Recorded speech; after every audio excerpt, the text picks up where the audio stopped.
welcome back to our NASCAR Sprint Cup racing on TNT, the Gillette Fusion ProGlide 500. Hello from Pocono, Pennsylvania. It looks like a different day outside. The sun is out. The rain has stopped. We should be racing in just a short bit. The drivers are all getting ready, thinking about getting back out there on the track. Matt Yoakum right now standing by with Casey Kane. And Lindsay, you heard earlier Joey Logano talk about how difficult it is to master this place in your first or second time ever to Pocono. For Casey Kane, his first ever run here in a Sprint Cup car, sat on the pole and set a new track record. And you had a great professor helping you master this place. Yeah, the first time we came here, we were able to test then. We spent 2 days here testing. Bill Elliott came with me, and he'd go to each corner and help me through each corner. We were downshifting into one, upshifting, and over here as well. It was interesting. It's a lot different than it is now as far as the way the cars drove and with the shifting too. So it's changed now. This has always been a pretty cool track, and I've always really enjoyed it with the 3 different corners. You have to change. Your car has to kind of work in each one if you want to go fast. So you have to figure out how to do that. And then next week we go to Michigan International Speedway. You're going to have the new Ford engine back. Yeah, looking forward to the new FR9, and I think it should be a little bit better. You know, they've worked really hard on it to give us some more power, and I think it's needed a little bit. So I think it'll help all the Ford teams. Looking forward to having that next week up there in Michigan. So not only are you a Sprint Cup driver, not only are you an owner of some open wheel teams that run on pavement and dirt, you're also a promoter. Well, this weekend we're going to Tony's, the Prelude. Looking forward to that at Eldora. It's going to be a great event, like always. I get to race on the dirt there. And the following Wednesday, we're putting on a show in Sedalia, Missouri, a World of Outlaw race. I'm going to go and try to race in that too and enjoy it. It's a great track, great half-mile dirt track there. And hopefully we get a lot of fans come out and enjoy the race. But the Outlaws put on a great show, so I'm looking forward to going there and then going to Sonoma from there. Kind of be halfway. I'm gonna go hang out with Clint Boyer for a few days and enjoy that. Well, he's got a lot of fun coming up on Casey Kane's racing and non-racing calendar. Marty? Well, it's been a busy calendar for Jimmy Johnson this weekend. Let's first of all talk about Watkins Glen. How much fun did you have yesterday? Man, total blast. To experience the boot and race on a section of track that not many guys have, and it's been so long since you know, Grand Prix has been there at the racetrack, but to go through there and experience some of the history of what that track's about, I finally feel like I've experienced it the right way. Coming through the carousel was so much fun and really, really fast in that car. I was almost glad that I actually opened the steering wheel up and went straight out into the boot because the short course for the Cup cars, it's a lot of G's in one of those cars through there. You're in third gear with a slight little lift and then back to flat and clicking gears. It's fun. Those cars have so much grip. I mean, just a ton of grip. Do you really learn anything that helps you with your road course racing in the Cup car?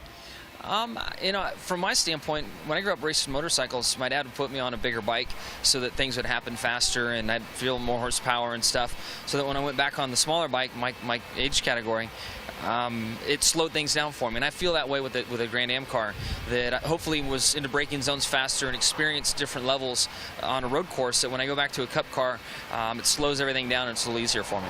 Let's talk about Pocono, and I know that first practice seemed excellent for you guys. Most of the second practice seemed excellent for you guys. In that last run, you said, man, I messed up that run. What went wrong on the last run?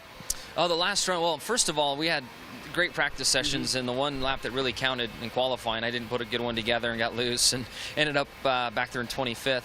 But the last run we made, I was trying to get aggressive with the brake bias adjuster, and it worked great for turn 1 and turn 2, but I got to 3 and there was way too much for a brake in the car, and I jumped off that, I was chasing the car and got off the patch, and outside of that patch in 3, there's not a lot of room between it and the wall, and it's really dirty, and I almost had a right side issue going on. That would not have been good. For the month of May for you guys, everybody wants to say the 48's in a slump. How would you categorize the month of May and how that went for the 48 team? Well, I mean, there's no doubt about it. I've made some mistakes, had some issues. I've also had some bad luck. I mean, it's like a Scud missile came out of the infield at Darlington. At Darlington, yeah. It took me out. I mean, I can't control that. Yeah. So between bad luck and making some mistakes, we don't have the results that we want to have. But we've been running well. We've been competitive. I think Richmond was probably our worst race, but outside of that, we've been in contention to win races and running up front, and just haven't had things go our way, and that's racing. And I think it speaks volumes to how competitive this garage area is. And if you slip up, even as a 4-time champion, the other guys in the garage area are getting the job done. That could change today, too, because everybody says you guys in the 11 are the 2 cars to beat. Wednesday, you're going to have some fun. You grew up in the dirt, so you should really be one of the clubhouse favorites for the race in Eldora. What do you think? If they add a jump or two to the straightaways, that would make it better, wouldn't it? It would help me a lot. But I've had so much fun racing in that event, and I hate that I missed the first couple years because of a previous obligation I had with another charity foundation event. It's a blast. I'm looking forward to it. I didn't test this time because testing, we go into a small track, and I developed some habits from a small little bull ring and then go to the big, wide, fast Eldora, and it takes me all of practice to get back into big track mentality. But I'm looking forward to it, and hopefully our team wins. And to me, it's weird having Kyle Busch as a captain of my race team. How's that going to go over? I know we're going to have fun, and we're not going to worry about running second. But, you know, he was at Hendrick Motorsports, and he was so young and like Kyle, and now is our captain. So it'll be a lot of fun. And real quick, I know you're excited about you're running a special paint scheme in Eldora. That's how important this race has gotten to be. Yeah, we are. Lowe's has a Father's Day special that's coming along, and there'll be 480 fathers' names on our car, including my dad's name.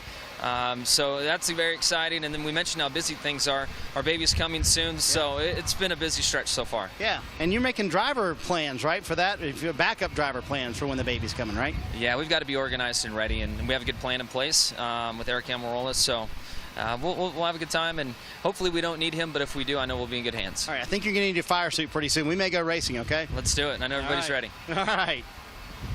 Thanks, Marty. You know what? You might not know this, but Chad Knaus has actually already bought Jimmy some baby clothes. He has nicknamed the baby Sea Monkey. Well, and you know Chad told what? me. Jimmy Johnson told me that he grows a beard in the summer just to aggravate Chad. He said Chad hates that beard. So because Chad's so by the book on Oh, everything. yeah. I love it. I want to go back to something that Casey Kane was talking about. He addressed shifting and talked about his testing here at this track. How different has racing here become since the elimination, basically, of the overall shifting? Well, I think, honestly, it's helped the durability of engines, because what we would do before the gear rule that came out about 4 or 5 years ago is you would come here with a very low gear to get you up that short straightaway. But because it was such a low gear, you'd be turning way too many RPM on the front stretch and the long pond stretch, the back stretch. So what the teams would do is run an overdrive transmission and go from third to fourth on those 2 straightaways. And it would be very stressful on engines. About 4 or 5 years ago, at all the racetracks, NASCAR installed the gear rule. They dictate pretty much what gear you run. They also said at road courses in Pocono or anywhere else, no overdrive transmissions. 4th gear has to be 1-to-1. NASCAR does not have a rule that says you can't shift. They don't care if you shift at Martinsville or Daytona or Talladega, but the rules with the gear rule and no overdrive transmission pretty much 4 or 5 years ago said the fact that you're not going to shift. It won't work. And it's better with this new car, clearly. Well, I just think it's just across the board, because you're just not. We had so many guys that would miss the shift or on downshift and would just turn way too many RPMs. I think old car, new car, it's honestly, and I think the numbers support it, it's helped the durability of the engines. Our Phil Parsons has caught up with somebody who is a legend, who we're actually going to have as part of our Pride of NASCAR series within the next few weeks here. He's caught up with Dale Inman, legendary crew chief. Phil? Thanks, Lindsay. Dale, you were telling me just a few moments ago that you came up here really even before NASCAR came up here back in the early 70s. Yeah, we ran on our weekend off in the NASCAR schedule. They had a 500-mile USAC race here. We came here in 1971 and then came back for the same race in 1972. And then NASCAR came in 1973, so we had a little experience with this track when we came back, which was an advantage to us. You guys have won a couple of races here, you and Richard back in the day. And how much has racing changed here in the almost 40 years since you first came here? You know, when you walk in the dark room, turn a light on, something to that respect, you know what I mean? But it's still been it's a fast racetrack no matter what down here at the end of this straightaway. They've never took that out of it, you know what I mean? And then we went through the years where they was shifting, some of them shifting 3 or 4 times. And I know we put a transmission in Richard's later years and said you go down the corner at 205 mile an hour and go to 3rd gear. He tried it one time. He come back in and he said, you can get that out. I'm not going to do that. I ain't taking my hand off the wheel at no 205, 10 mile an hour. You know, a couple of weeks ago, there was a big moment in the history of NASCAR when you guys were at the Hall of Fame and inducted the King RP into the Hall of Fame. You were there from the start. You were there before Richard ever started driving. What did that mean to you? Well, it was big, but I think it's big for everybody that's involved in NASCAR. And certainly back when the things that he done to get himself in there, there was no indication at all that that was the goal that he was seeking. You understand it? A lot has happened from the time that he started his racing, you know, with drivers with helicopters and airplanes and big buses and all this other stuff. He didn't do that so they could have that. It was just the time he came along and the way the NASCAR schedule was and what he had to do. I remember one time that you told me that you and Richard actually drove the car to Riverside that Lee raced out at Riverside on the road course. Well, you got that pretty close. Me and Maurice drove it out.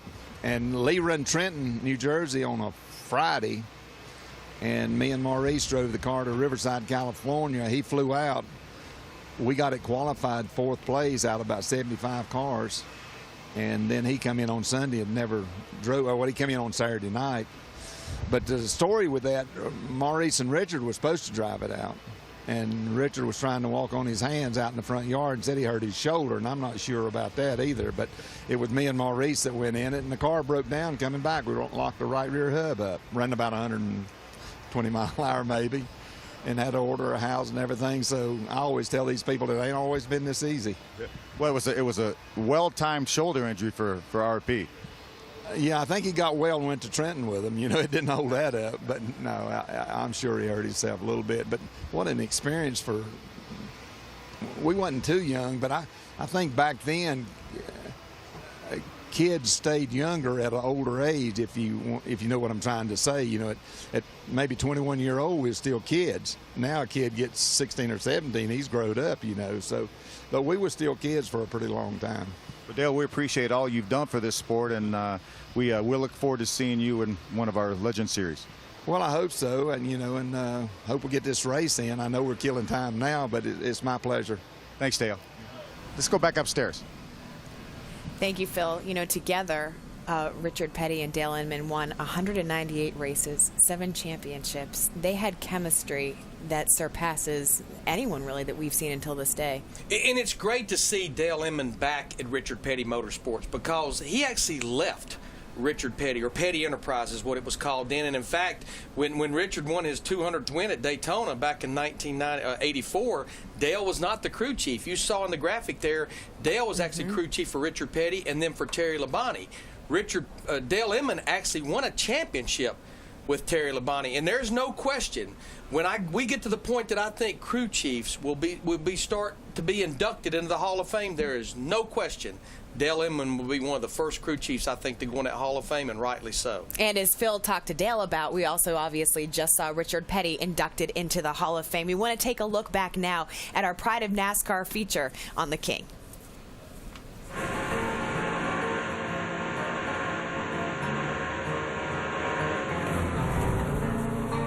How old were you when, and you lived here, you lived on this property. We're sitting here on the front porch, so the race shop was really right there. Right same behind place the it house. is. Same place it is. Almost 60 years it's been in the same place. The and original floor is still down there. Still there.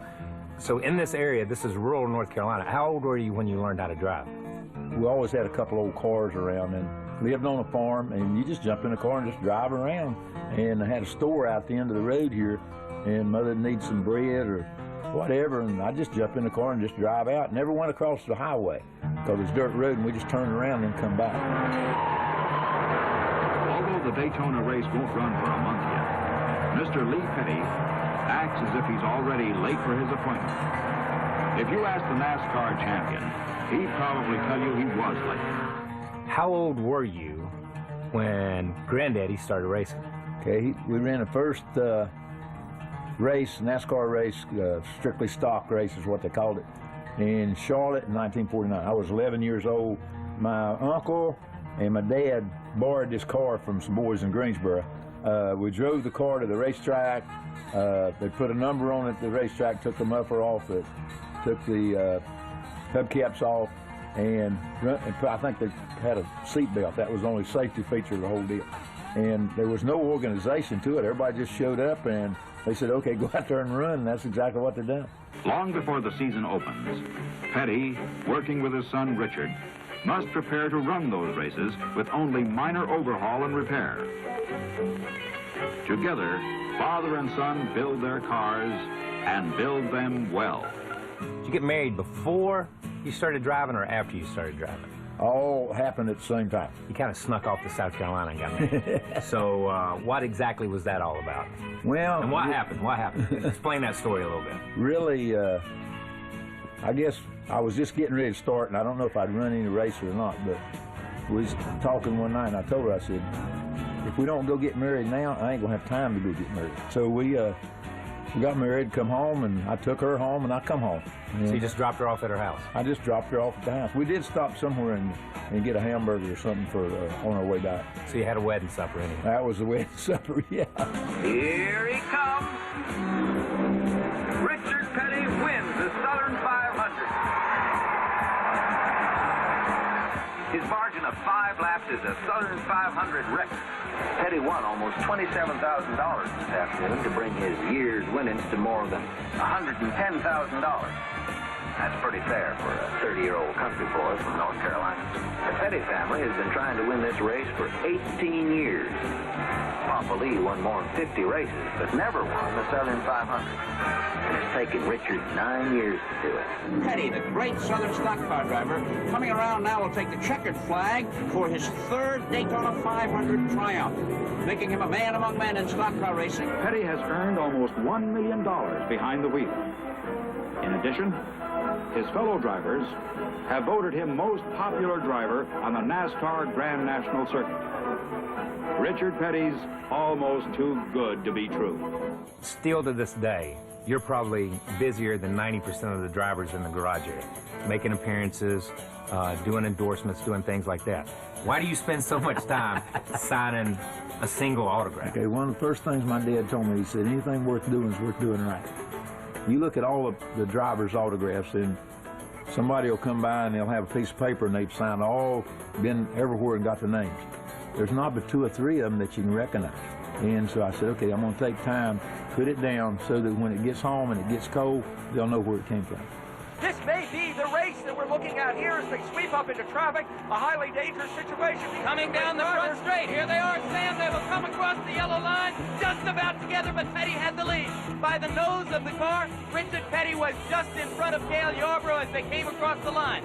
Been around this sport so long that you may not get terribly excited at the prospect of winning a race, but was there a little extra thrill in winning, knowing that the #1 fan was here today? Well, definitely. You know, 200 is very, very important, but under the circumstances, with all the presidents that's ever been in the United States, this is the first one that's ever showed up at a racetrack. So everybody's got to go from that from a racing standpoint, and I wanted to be the one that was able to welcome him to Grand National Racing. Used to, when the races were over, they'd open the gate and the fans would come out of the stands down into the garage area or down into the infield to have autographs signed. What made you, more than any other driver, and even the other drivers say the same thing, Richard always did this. Richard always, you know, would sit there for 5 hours. What made that start? One day I think I just sat down and I looked and I said, okay, I go to a racetrack and I run the race. And when the race is over, the promoter gives you money. Where'd that promoter get that money? He got it from them fans up there. If those fans don't come, then you don't get paid. And you said, okay, so I look at it as every time I write an autograph, it's thank you for letting Richard Petty be a race car driver, do what he wanted to do, hobby-wise and all, and make a good living out of it. So it's a thank you. Instead of saying Richard Petty, it says thank you, fan. The legend, the man, the king, Richard Petty, will say goodbye to all the millions of fans who have adored him for many, many years. So on your feet, wave and say goodbye, your special way to King Richard Petty. The big deal is we're here talking to you when it's over with. I wouldn't change none of it. I wouldn't trade nothing for nothing else. You're not Richard to the people that work here. Go see what the king wants to do. Let's check with the king, see what the king wants to do. For someone who has always come across as the guy that could be your next door neighbor, you know, to be referred to that constantly, you know, what does it feel like sometimes? I don't even go there. I know a lot of people, they want your autograph and then they say, put King by it. And I said, I can't even spell it. you know, the way things have progressed over a period of time, race car drivers are now becoming celebrities. Used to, they were just next door neighbors and all that. When I come home, I'm next door neighbor. I went to school with all these people around me. I go to town down here. Hey, Richard, how you doing? It's not about racing. You're not special. And I think that's what my dad always said was, you know, don't get above your racing. You are what you are. You are where you came from. And the good Lord give each one of us a little talent. Some of it's for driving, some of it's for singing, some of it's for farming, whatever. We had a little bit of talent to be able to drive the race car. And I don't feel that elevates me any at all. Such a great feature, and so cool to see Kyle Petty interviewing his dad and getting him to share such special stories to the family. Let's take a look at these numbers for Richard Petty. 1,184 races, 200 wins, 555 top fives, 712 top tens, and man, 123 poles. Talk about impressive. Well, when we come back, good news. Everything's looking good. The drivers just called to their cars, and we could go racing in just a handful of minutes. Stick with us. NASCAR on TNT. There they are, getting ready, because these guys just want to get back out there on the track. Welcome to the Gillette Fusion ProGlide 500 presented by Target on TNT. On behalf of Gillette, Target, and Pocono Raceway, we want to thank everybody for tuning in for today's race. Keep a lookout for all the Gillette Fusion ProGlide believers who, after trying the new Gillette Fusion ProGlide razor, truly believe they have received Gillette's best shave yet. After the race, be sure to visit a Target to purchase the Gillette Fusion ProGlide razor. That way you can believe too. That's a heck of a chairman's message. A job done, well done by Juan Pablo Montoya and Clint Boyer there. We are just moments from going racing here at Pocono Raceway for about an hour and a half. We've been under a rain delay, but the skies have cleared. The guys are getting ready to get into their cars. Brad Keselowski is one of them, and we're going to toss it right now to Phil Parsons. Phil? Thanks, Lindsay. I'm standing with the most recent winner in NASCAR, Brad Keselowski. Got that big win last night in Nashville. Got you another guitar. How was that? It was great. What a great night. Discount Tire Dodge Charger team over there on the nationwide side, leading the points, winning races. You know, just makes it a lot of fun and makes the traveling back and forth, you know, makes it worth it. So got to thank all those guys out there on that team. But I want to win here on the Cup side too. You know, we're working really hard to try and get there with the 12 car and give us some time. I think maybe we'll be able to do it. Now, this is your first time at Pocono. What do you think about this place? Yeah, this is one of several tracks I've never been to. Never been here at Pocono, Martinsville. You know, I got Sears Point coming up. So several racetracks that are new to me. So I've had a lot of fun. Qualified really well, ready to get this race started. Did you miss any practice with going back and forth? I missed a little bit of nationwide practice, but made all Cup practice. So I got some great people that helped me out a bunch on the travel, and can't thank them enough. Couldn't do it without them. All right, have a good one. Thank you. To you, Matt. And Ryan Newman just climbing in the cockpit of the 39 machine. This place is pretty special for you. Not only do you have a Sprint Cup win, but your first ever stock car win came right here at Pocono. Yeah, back in 2000. We first race for Alltel in a car back then, but it's always been a fun racetrack for me. I've always enjoyed it. Look forward to it again today. And looking at your race car just over the course of the weekend, you know, how do you feel as far as the balance, and what part of the racetrack really was the car the best? Felt like it was pretty good everywhere. I don't know that we're the best everywhere, but we're pretty good.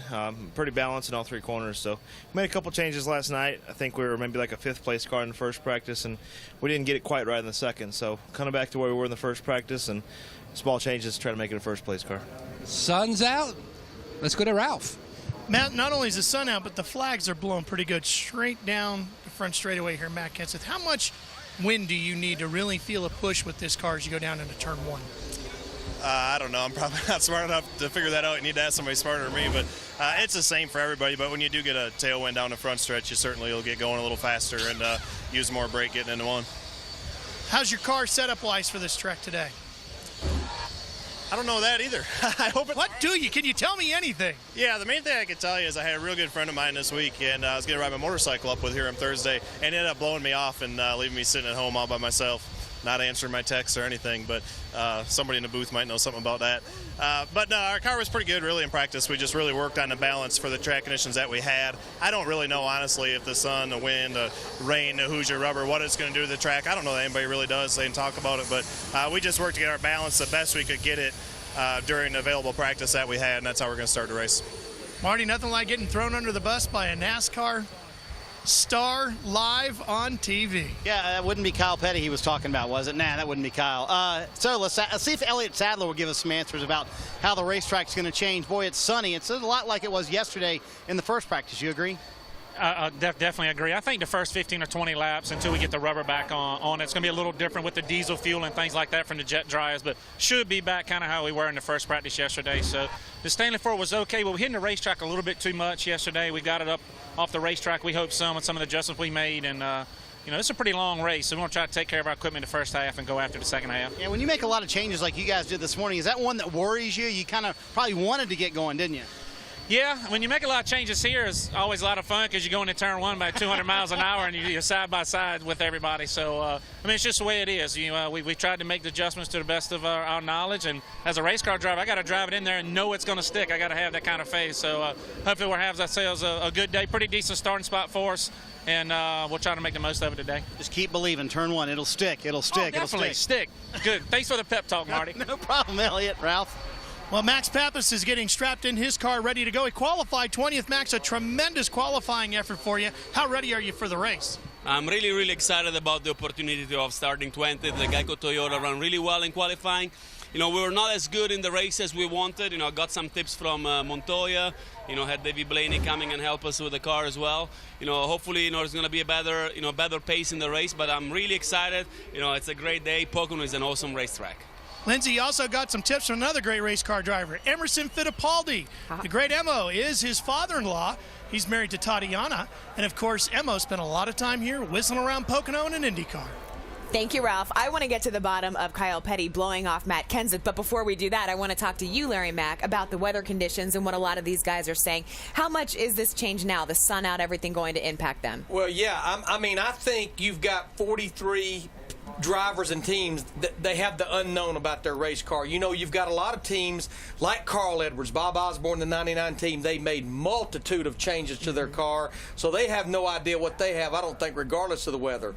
It was a little cool, a little overcast yesterday. The wind was blowing, so you've got a lot of guys that had pretty good race cars then that they really don't know what they're going to have with the sun out there, because this is a very temperature-sensitive racetrack. When that sun comes out, it heats the racetrack up, and the track loses grip. So, yeah, I would say as we speak, if NASCAR indeed is letting them adjust the air pressure and reset the air pressure, probably will. They're maybe making a little bit of changes to air pressure, which is the only thing they can change right now to start this race. So you're saying it's like they're starting from scratch? To some degree. Oh, that's not what they want to hear. Well, I know that just like the drivers, our guys up in the booth are ready to get this race underway. Guys, take it away. But Kyle, what's the deal? I mean, you don't tell me you're in D.C. You're blowing off Matt Kenseth. What's going on with you, man? That was coming up. And Matt should know better than to jump on me if I've got the mic last, okay? Let me just say, okay, here's the problem. I had to be in D.C. to shoot a thing for NASCAR.com for the Ponytail Express. Matt cannot pass a Starbucks. I had to be there on a time limit. I did not have time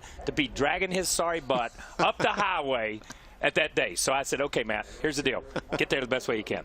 Did he blow you off this week, too? He's never done sorry, Matt. Okay, I am so sorry, Matt. I apologize. I apologize. Thank you for returning all my calls this week. I'm sorry. My phone's on the side of 95. Sprint helped me there.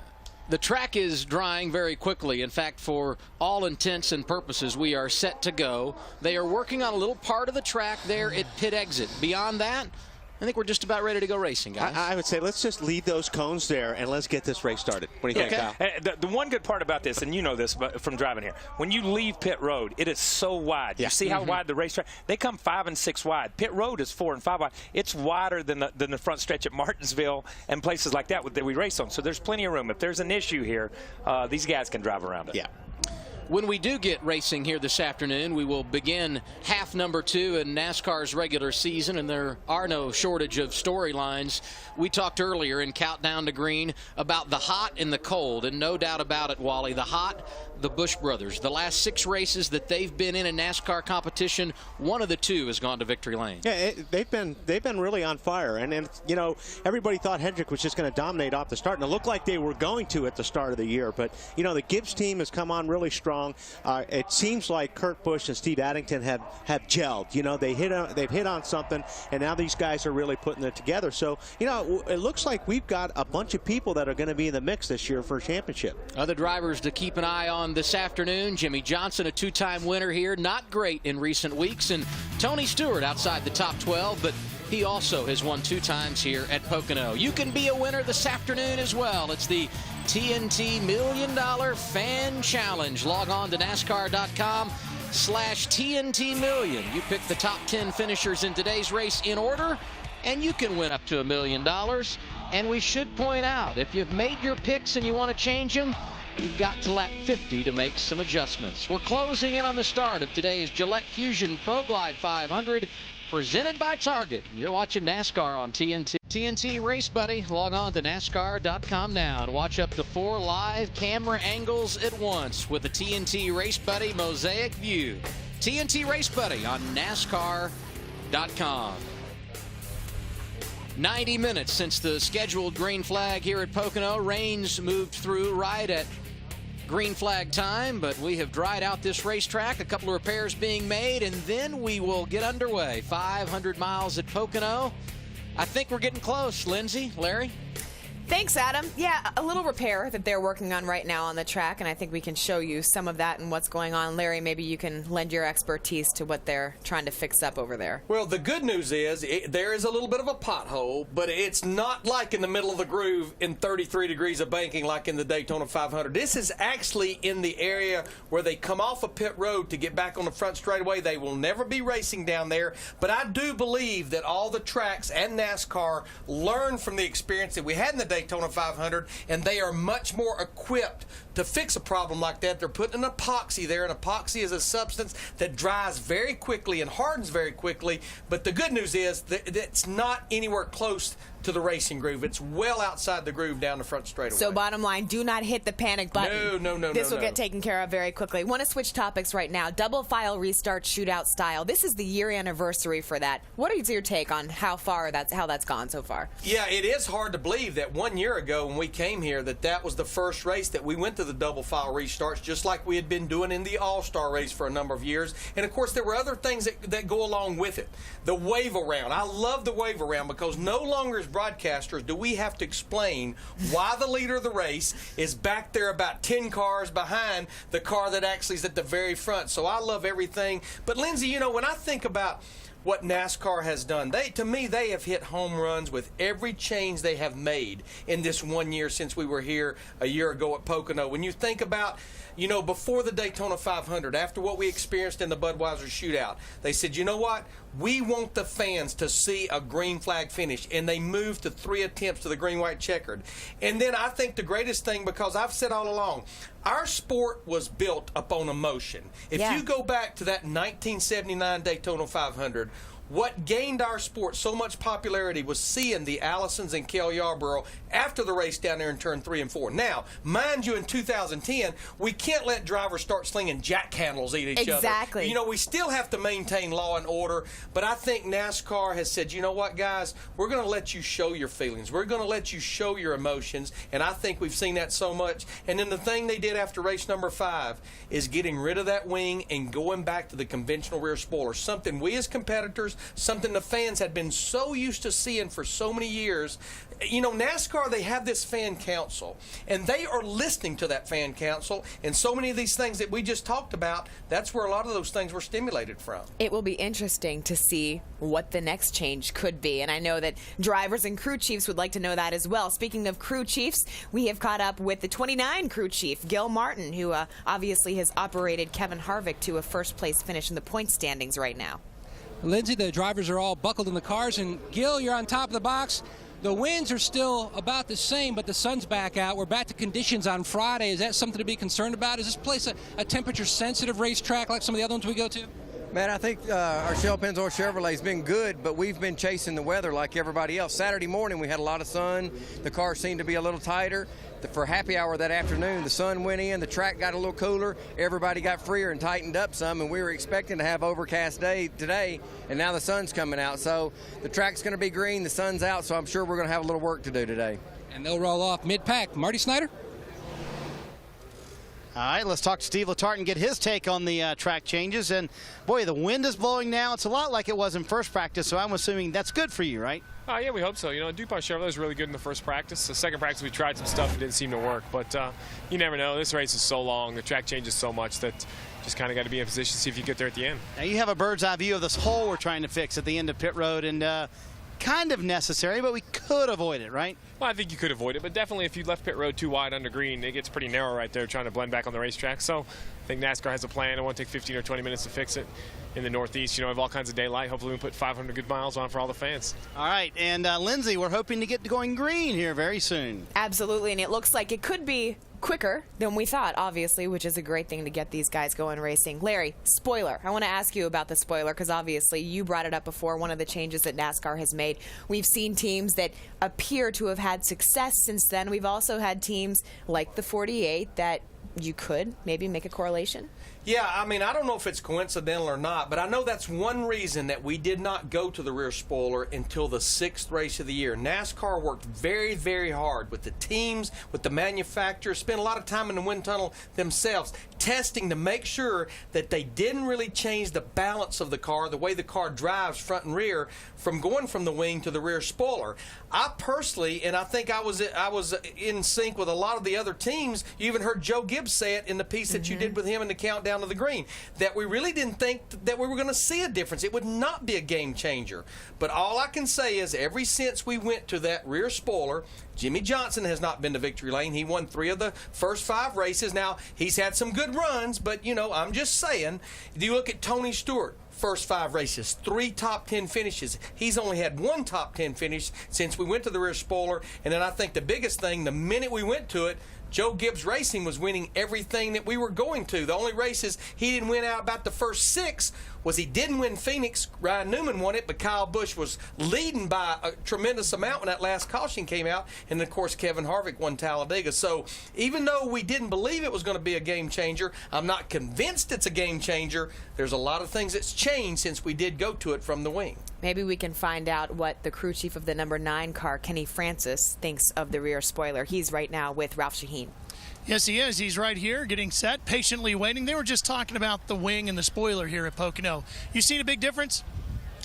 Probably not a lot of difference between the wing and the spoiler handling-wise. You know, the spoiler's not quite as fast on the straightaway, just has a little more drag, but I think there's not a lot of difference in it in the corners. How about with the sunshine out, the wind blowing? How's your setup for the 9 going to change with this? Well, we'll just have to see, won't we? You know, Budweiser Ford was pretty good yesterday. It was windy. It was windy like this yesterday, not quite this windy, but it was a little bit overcast. But at times it was sunny, so I don't know. We'll have to see. It's pretty cool, so it's hard to say, but hopefully it'll be good. What kinds of things are you telling Casey right now as he gets ready to go racing? We're not really talking about anything really. Just waiting to get going here. Want to get going, see what everyone wants to get going, and see what they got. You know, like you say, it's a little bit of an unknown with the weather changing and all, and you know the track's green again. So we're just anxious to get going and see what we got, see what we got to work on. Phil Parsons. Thank you, Ralph. I'm with Alan Gustafson, crew chief for Mark Martin. And Alan, we've been talking about the rear spoiler and the change from the wing to the rear spoiler. What kind of things did you have to change, or maybe how did it affect the setups in your car when we went to that spoiler? It didn't seem to affect the balance much on the car. It seemed to take away some speed from us, and you know, we struggled to quantify that. We've had the cars in wind tunnel, and we worked hard to make that transition very easy and as painless as possible, and all of the information that we've gathered hadn't showed that. So it's really tough for us to quantify right now. It seems like we've lost a little bit of speed since we ran the spoiler, but something we're working hard on at HMS, and all these guys on this HendrickCars.com Chevy are working hard on it, and I feel like we're making gains. But I don't think we're where we need to be yet. Do you know that Mark Martin has a record here? He has a lot of records here. I think he's got the most top 5s and the most top 10s. I think he has the most race finishes, lead lap finishes too. So, but no wins. We got to fix that. How about 6 second-place finishes here? And there's only one other driver at any other racetrack that's ever done that, was Bobby Allison in Martinsville. So we need to change that today. Absolutely, yeah. That's focus one. That's job one right now, is change that today. All right, thanks, Alan. They're looking for win number 1 in 2010, Lindsay. Thank you, Phil. You got to say a lot, too, about that team because there's a lot of uncertainty around that team for next season. Here is a close-up shot of the work being done at the end of pit road. That's the epoxy, right, that Larry was talking about. It drives fast. And again, I think like Steve Letarte said, you know, and if we get into some green flag pit stops or even under caution, you may see cars too wide trying to get out of this area on the front straightaway. So NASCAR's just making sure, because if they just left that hole there, Lindsay, if you drove through there, I mean, it would absolutely tear the entire front end of the car out. So this stuff should set up and dry awfully quick. And you can't leave the cones up, Larry. No, just kidding. That won't work. All right, there. So there's an overhead shot of it. You see it there. Hopefully, they've done enough to get it fixed up there, and we will be going racing very, very soon. You've heard the drivers talk about it. I think they're ready just to get in those race cars and get around. Can Tony Stewart pull out another win here?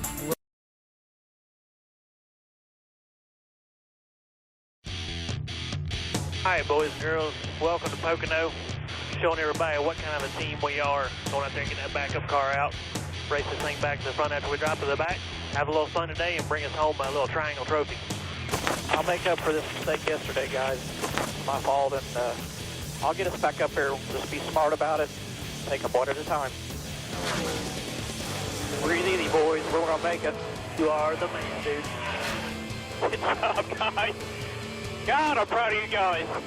Sorry, genius, dude. We don't tell you how to save fuel. I just hope you save yourself enough till you burn out. I'm coming to you guys. It was cool. I mean, especially for a new organization and a new group of people, and being with a new race team and finally getting that win, that official point win as a car owner, that was something that really was a different feeling than just winning as a driver. That was Tony Stewart talking about his win here last year in a backup car, coming all the way from the back of the field. Getting ready to crank up the engines here at Pocono Raceway. We are told that there will be a competition caution on lap 15. And yes, they already cranked, the engines are. And they're going to do a couple of things with this competition caution. It doesn't mean that you can't pit before lap 15, but you cannot put fuel in the car before lap 15. This is to keep someone maybe from coming in about lap 10 or 12, dumping fuel, changing tires, and then staying out of the competition caution. The other thing they're going to do with this competition caution, I think it's a brilliant move, because we don't anticipate anyone will be pitting. They're going to leave those 4 cones around that area just to give it more time to set up and more time to dry. I think what they're doing here is brilliant to get us green flag racing. All right, well, to help us get green flag racing, let's toss it upstairs to the guys in the booth. Adam? Thank you, Lindsay, and welcome again, everyone, to the Pocono Raceway. TNT happy to be with you for the Summer 6-Pack with Kyle Petty and Wally Dallenbach. I'm Adam Alexander, and so finally we get the opportunity to head on track with the anticipation of racing not too far behind. This is good news for everyone involved. When we came on the air earlier today, a chance of showers, and the temperature was up close to 80 degrees. It's not dipped much. Still 76 is our temperature. Actually, it has dropped. 69 degrees now. The winds have calmed a bit. And you see Travis Quapple on pit road. He had a couple of tires that went flat during our red flag, so they are taking care of that. And then he will join the field. A couple of pace laps, and we get set to go racing. And after the car has been sitting idle on pit road for an hour and a half or so, Wally, any more anxiety as you take the green flag? I think the only thing that people should realize, and Elliott Sadler actually hit on it, you know, when those guys are out there with those jet dryers, I believe they run on like kerosene, and they blow this stuff down on the racetrack. They obviously dry the track, it dries the track out, but there's also a little bit of a film on the racetrack that it is greasy, and it's gonna, you know, you talk about a green racetrack. What are they talking about when it's a green racetrack? It's just slippery. That's what a green racetrack is. There's no rubber on it and there's no grip. So the track actually is probably in worse condition than it would have been if we would have went green before we got the rainstorm. So there's going to be maybe some more issues as far as just getting a hold of the racetrack at the start of this race. The pit window here between 32 and 36 laps, but now we know there will be a competition caution as these drivers get the 1-to-go signal crossing the start-finish line. That competition caution at lap 15. Any difference in mindset or a change in thought process as far as strategy is concerned? A little bit from a crew chief's perspective, and Larry could probably speak to this more, because we're sitting here saying this is a 200-lap race. Now it's technically a 185-lap race, because we're going to regroup and we're going to reposition ourselves, and really nobody should get lapped in that period of time. Nothing should happen bad. You just get an opportunity to make an adjustment, refuel, re-go, restart the clock. And I think when you look at it like that, it changes a crew chief's mindset a lot more than it changes a driver's mindset. Less than a lap till we go green. One more trip down pit road. We begin with Phil Parsons. Thank you, Adam, and I want to follow up on what Kyle was talking about. Remember, in the countdown to green, we talked about Rodney Childers, crew chief for David Ruderman, starting all the way back in 29th, how difficult it is to pass here. This may be the perfect opportunity to put 2 tires on the right side, try to get some of that track position early, and not have to do a 30-lap or a full-lap fuel run to only put 2 tires on. To you, Matt. Phil, Daytona 500 champion Jamie McMurray. Now, his car was good in practice on final practice on Saturday. He was top 5, but the biggest issue he had, turn 3. The car was just too tight. They've made some adjustments, but Kevin Bono-Mannion is hoping it doesn't fall into a fuel mileage race. The reason? They haven't worked long enough together to find out just how well he can save fuel, especially if we go into overtime with a green-white checkered finish. Ralph? And A.J. Allmendinger hasn't felt good all weekend long. He's got stomach issues. They don't know what's causing it, but they do know that when his stomach gets empty and he gets hungry, that's when it flares up the most. So they've got gel packs like this strawberry banana flavored one here that they can pass through the window into the cockpit to give him some food on a pit stop if he starts getting hungry, Marty, and that stomach flares up on him. Ralph talked to Denny Hamlin right before he climbed in the car, and he says, if anything, this sun is going to make the racetrack looser. And the one thing the 11 team changed this morning on their setup, they made the car a little bit tighter, which they think will certainly help them in these sunny conditions. And Denny already has 1 win today. He just won the team pool for how long the red flag would last, guys. We're hoping that's not his last win of the day. Adam? Marty, he doesn't need any more luck here. Denny Hamlin has been dominant. 8 trips, 3 victories at the very difficult Pocono Raceway. In fact, he won both the pole and the race in the 2 races here during his rookie season back in 2006. I misspoke a lap ago, said it was 1 until we go green. It was actually 2 to go. The 1-to-go signal now has been given, and teams through turn 1 for the final time behind the pace car. The next time they head into turn 1, the mindset will be completely different, Wally. Yeah, I think you'll probably want to give each other a little bit more room maybe down to turn 1 this time around, especially if you're on the outside. If you're starting on the outside, the guys on the inside, if they run any trouble, they're going to be sliding up the racetrack into you. So you're going to be looking at getting around the corner, but you're also going to be looking at the left side of your eyes going, boy, I hope this guy sticks. So after a red flag of nearly 1 hour and 45 minutes for rain, we finally get set to start today's 500-mile race here at Pocono. We look now at the Burger King race analysis. 200 laps making up those 500 miles. Note the pit road speed, 55 miles per hour. And the pit window, big as well. Strategy, a very big part of this race. In all 43 cars in their original starting positions, no one had to go to the rear for an engine change, a backup car, or other unapproved adjustments. 55 miles get trouble for speeding here because it's 1,800 feet long. It takes forever to get from one end to the other end, and I mean it is. It's just hard to go that slow. Yeah, it's just a huge pit road. It's wide, it's long, and you know how it is. You've got no reference points, so you feel like you're running 25. Brett Bodine, many short track wins in this part of the country. Today he takes the pace car to pit road. The green flag is out, and finally we are racing at Pocono Raceway.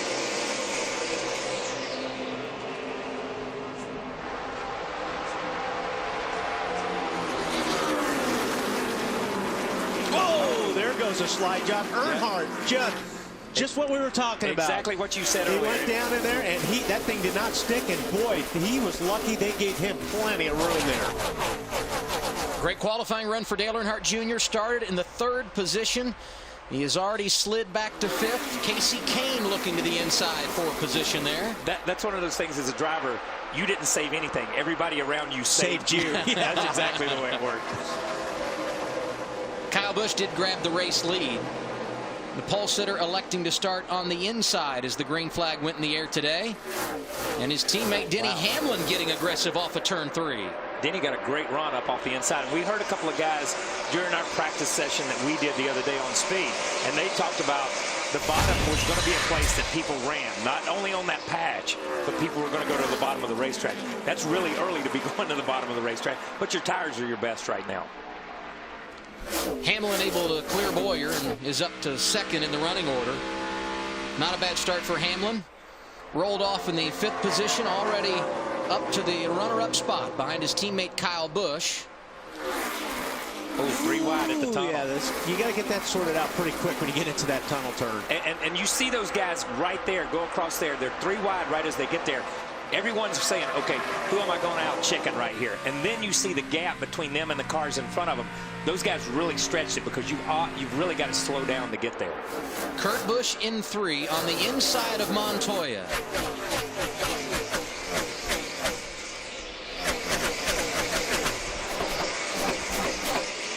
Kyle Busch has led the first 2 laps.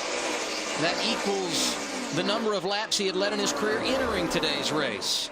And look what happened at the start of this event. You're on board with David Rudiman. Oh. Yeah, we wondered what happened, and these guys, you see the 56. We saw it on the restart, the 56 of Rudiman all the way to the inside. That's teammates. Again, that's teammates. But they just didn't take off as fast as what he thought they should. He got hit in the roof. That just did not stick, and boy, he had a lot of cooperation around him, or that could have been big. Dale Earnhardt Jr. has gathered it in. 6th is where he has scored on the racetrack. You're right on board with that FedEx Toyota of Denny Hamlin. Joey Logano making his 3rd start here, driving to the outside of Ryan Newman, a former winner. Logano and Newman were racing for a spot just outside the top 10. That's 11th. Burton in 10th, just in front of them in the 31 car.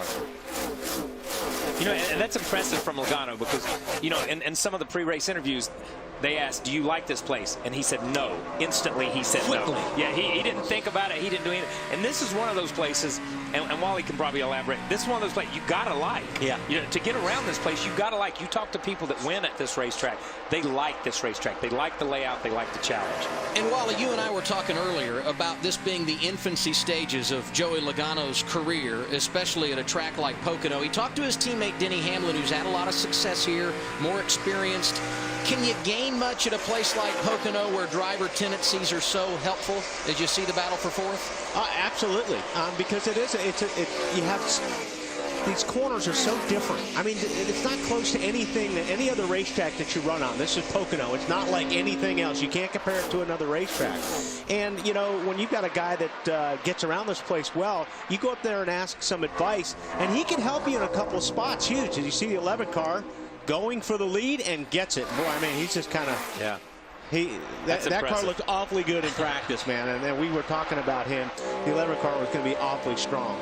Hamlin helped his teammate Logano. He didn't help Kyle Busch right there. Yeah, and he's helped Kyle. You know, Hamlin makes this team stronger. Kyle Busch makes this team stronger. Joey Logano does. But, you know, and you're talking about having a teammate. We heard Casey Kane say when he first came here, you know, Bill Elliott and those guys go out and show you where to let off, where to get on the gas, how to get across this thing. This is one of those places that is so different than anything that you run, and we can't stress that enough. I know we're going to kill it, but it's so different than any other place that you need some guys.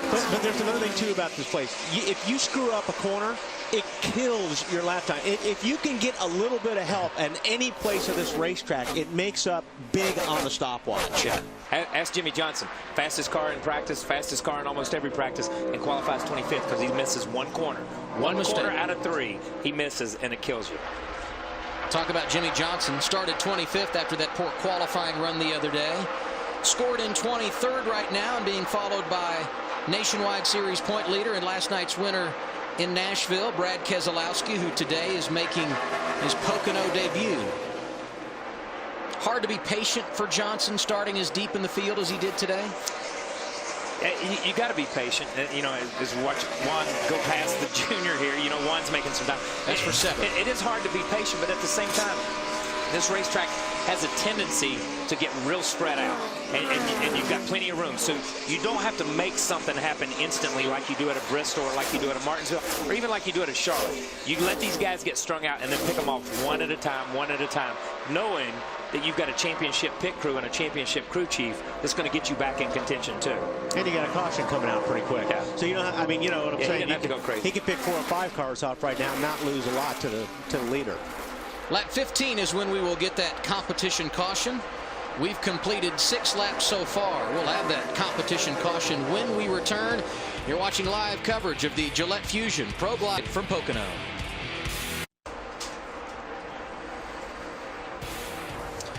Nine laps in at Pocono of the 200 laps here this afternoon. Denny Hamlin continues to show the way.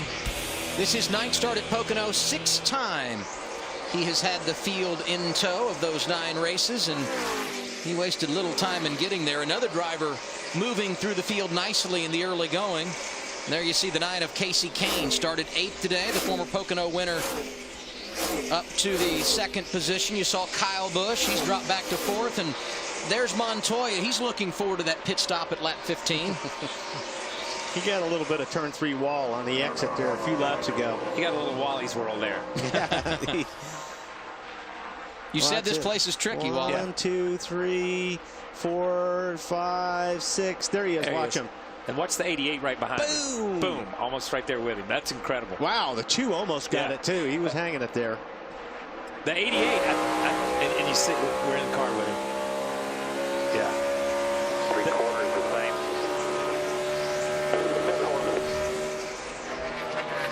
Montoya now being scored in the 7th position, Phil. Adam, that's right where he started, but he's been complaining to crew chief Brian Patty ever since the start that the car is tight and getting tighter every lap. He said, but if I lose it, if the back end swings out, then it starts sliding on me. So that's what happened to him up off of turn number 3. But Montoya has a very, very tight race car. Brian Patty will make some adjustments on this competition caution.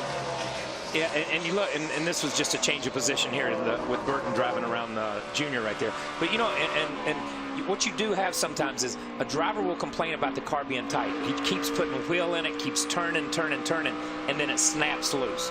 And from the infield or from watching on TV, you say, oh my God, that car is incredibly loose. You know what I mean?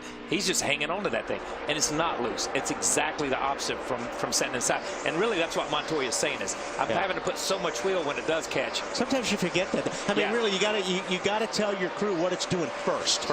Although you hit the wall because you were loose on the exit, it began because you were pushing, like you said, and the car will not turn. And that's hard for a young driver. Yeah, I tell my kids all the time. Yeah, that's What's hard. it doing first? What's it doing first? You got to, you know, if you can't get in the corner, you can't get off of the corner, and that's the whole deal. You got to break it down. Nice battle between Burton and Dale Earnhardt Jr. They're going at it for the 8th position, Matt. And Junior working the high side, just reported in the Lance McGrew, the car tight, especially off turn 3. They're already looking ahead to that competition caution in 2 laps and the wedge adjustment they're planning on making. Next time by will be 13 laps complete. Matt referred to the competition caution. If you're just joining us, this race red flag for nearly 2 hours. A rain shower moving through right as we were getting set to take the green flag. And so NASCAR has elected to throw a competition caution at lap 15 for all teams to come down pit road and evaluate their situation. If they want. If they want. No, not a mandatory pit stop for sure. What kind of strategy are we going to see on pit road at lap 15, Larry? Well, honestly, as I said in the countdown to the green when I was talking about the keys, whenever you hit pit road at Pocono, the first thing you want to make sure you do is fill it up with fuel. The driver, and you would, as a crew chief, love to give him 4 tires, but I think we will see a lot of guys maybe mid-pack and back go ahead now, roll the dice, get 2 right side tires, just trying to get that track position early. If you remember, Ralph Shaheen talked to Chad Knaus before the race. I look for Chad maybe to be one of these guys that tries this strategy. And this early in the race, good time to try 2 tires and see what you got. Yeah, and this is, you know, it's the best. Whoa, man, Busch. Well, yeah, he finally got it. Yeah, but once or twice. let's be honest. That looks like Kurt Busch at Charlotte right before he checked out on the field in the All-Star event. I mean, he was all over the wall in those first 2 sections. But you know what? Now is the time to try. When you can short pit and you're getting a free caution, you might as well use it to your advantage. We see the 2. He's up on the patch, and you see him way up here at the patch. The car begins to come across. He's sideways right there just about. And right there, the car steps out. He was flirting with a pretty girl in class, and he finally decided to ask her out, didn't he? Yeah, but you don't want to do that too many times. Joey Logano trying to take advantage of his misfortune. More with Marty. Well, guys, Logano, as you mentioned, learned a lot from Denny Hamlin. Denny actually was supposed to take him around in a rental car, but Denny forgot about the appointment. So he showed up late to the racetrack. He said, I'll tell you what, teammate, I'll make it up to you. Follow me for the first 3 laps out in practice. They did that, and then we showed the shot in the practice show earlier this week on Speed, where he came to the window and coached Joey through it. Joey told me before the race started the first time, he said, that helped so much, just learning from him, and especially in turn 1. He said, that's where Denny is really good here at Pocono. And that's important because Denny shows him the way to get around the racetrack. But this is a feel racetrack. How far do you feel you can drive into turn 1? What's your car feel like across the tunnel? What's the car feel like when it's drifting and it's sliding? And it's a drive by the seat of your pants. This is one of those places, as the caution comes out right now, this is one of those places that a driver can make up a little bit across the tunnel turn and through these corners. We told you there would be a competition caution at lap 15.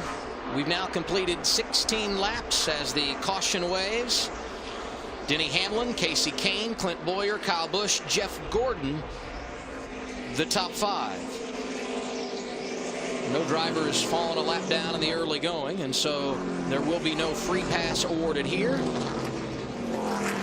But likely everyone will come to pit road. Couple of reasons.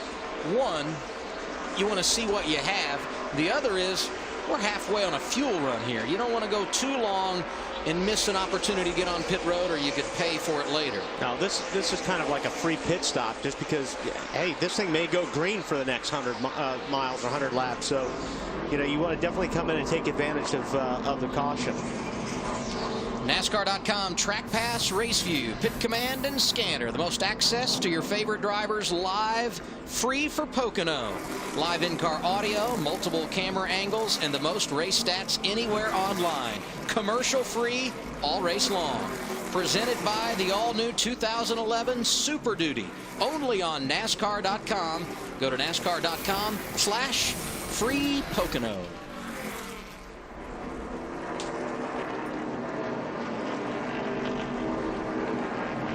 Denny Hamlin, very good in the practice session, one of the pre-race favorites. Started in the 5th position and quickly drove his way to the front. Took over the lead at lap 5, and he will bring them all down pit road. The first stops of the afternoon going to take place at lap 17. Roush Shaheen. Now, Casey Kane's car was a little bit tight at the start of this run, but now they're going to make no changes to the chassis, just 4 tires and fuel. It was pushing the nose a little bit through the tunnel turn, Matt Yoakum. His teammate Harvick is on the tight side. Clinton Bowyer, who runs 3rd, he's free, especially off turn 3. They're going to make a big air pressure change in both rear tires to help with forward grip. Marty? Denny Hamlin, top of your screen, says he's tight getting into the corners. He's also loose coming off the corners. He said, I want small adjustments, so quarter round up on the track bar to fix the tight, air pressure to fix the loose condition coming off the corners, and it will be 4 tires for the number 11. His teammate Kyle Busch all the way at the head end of pit road. He said, I am wrecking out here. The car is so tight, and an extremely tight race off pit road between the 2 teammates, but I believe Kyle Busch might have nipped him at the line. +2 for Kyle Busch exiting pit lane. Denny Hamlin actually in front of Busch. We will sort out the running order when we return. 17 laps rather in the books at Pocono. And we're coming back after a break. You're watching NASCAR on TNT.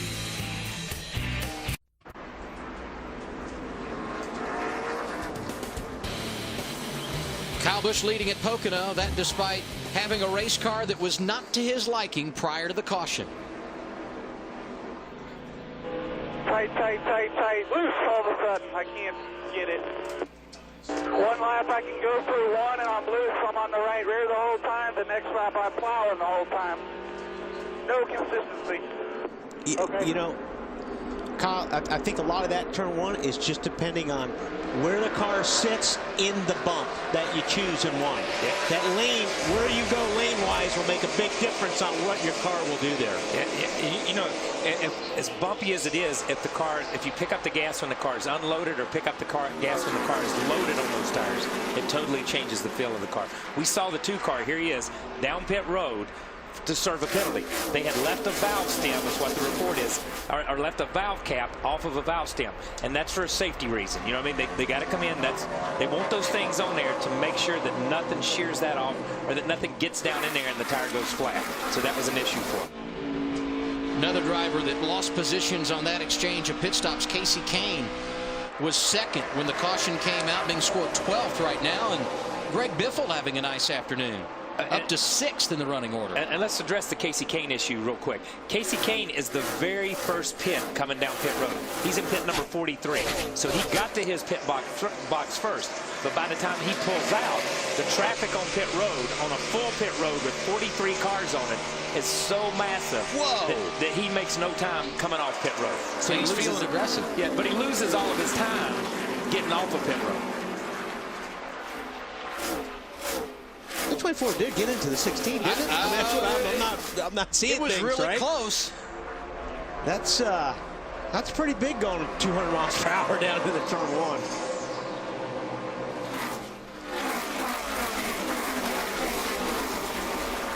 See Dale Earnhardt Jr. not satisfied with his race car on that first run of the afternoon. Started 3rd, back to 8th, and Tony Stewart, last year's winner, riding right behind Jr. in the 9th position.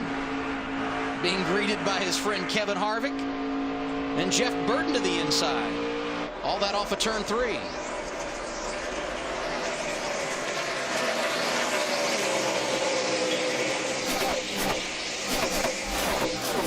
Jeff Burton up tonight. Stewart was 10th. Harvick gets around him for that position, and just behind you saw Jimmy Johnson flashing into the picture.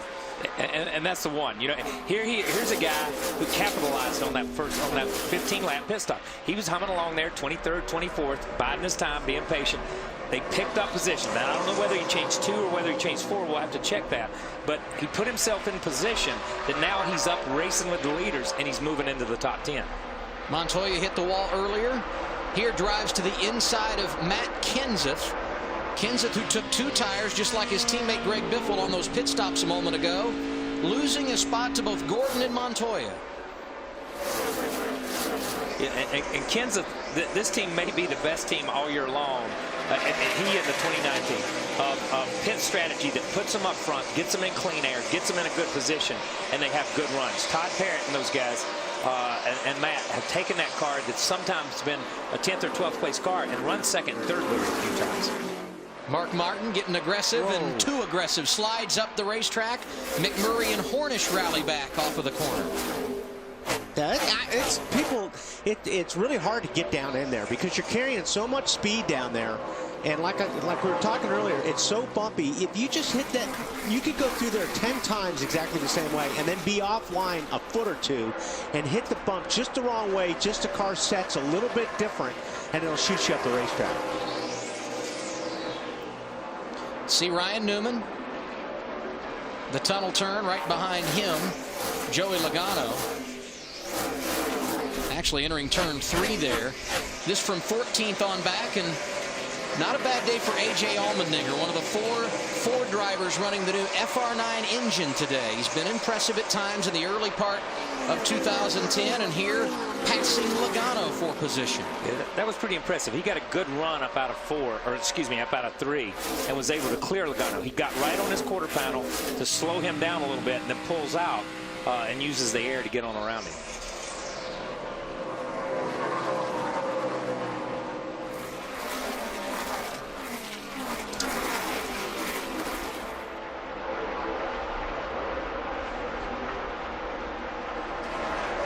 '56 there, Truex, and taking a look at Logano. Truex has gained 10 spots since the start of today's race. Started 27th. He's in 17th and trying to get 16th away from Logano.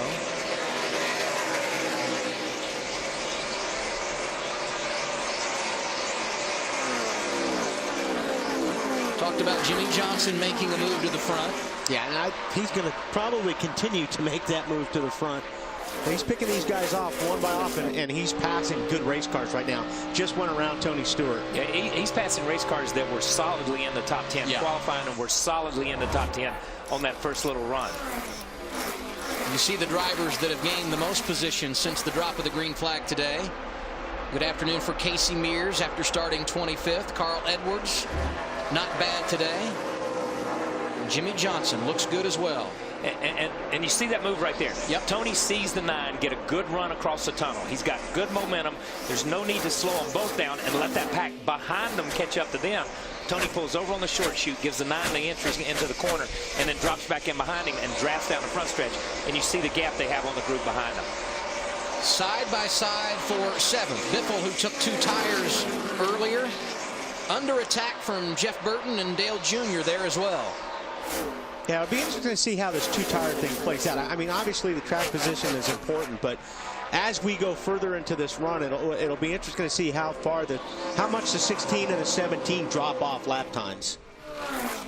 And I was surprised, really, there weren't more drivers that went with a two-tire strategy. Many took 4, including the race leader, Kyle Busch.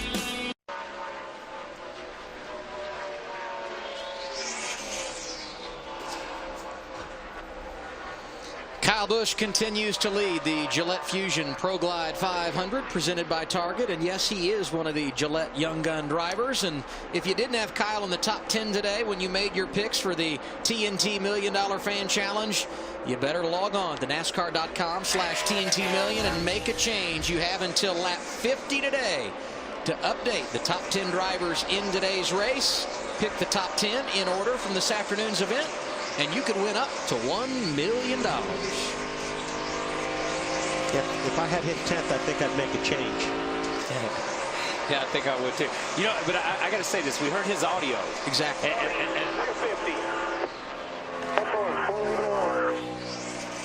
What was that? He's giving he's giving temperatures.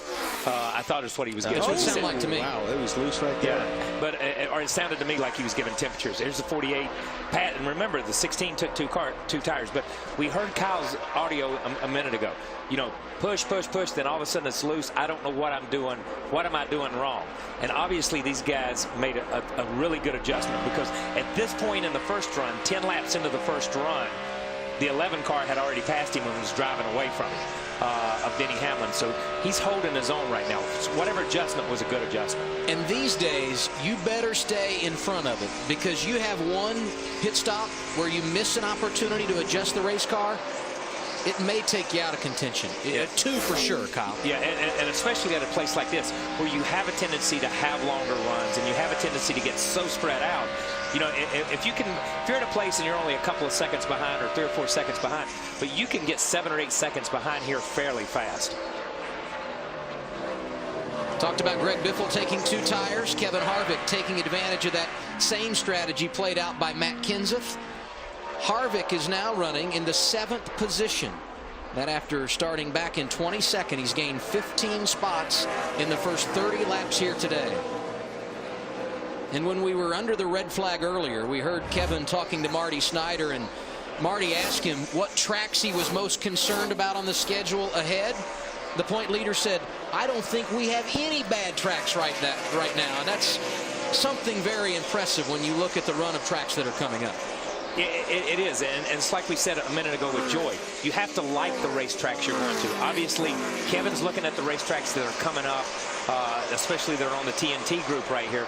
When we go to Michigan, when we go to California, when we go past for second place right here, the 33, the 11's not on like he was at the beginning. Yeah, no, he's not. But when, you know, obviously Kevin enjoys the racetracks we're going to, so this is the part where you grind it out from a points perspective to just get into the chase, and he's ready to grind it out. I think he's trying to like this place, because he really hasn't run well here at Pocono, so you know what I mean? Good point. I think he's trying to set himself up, and yep, I really do like this place.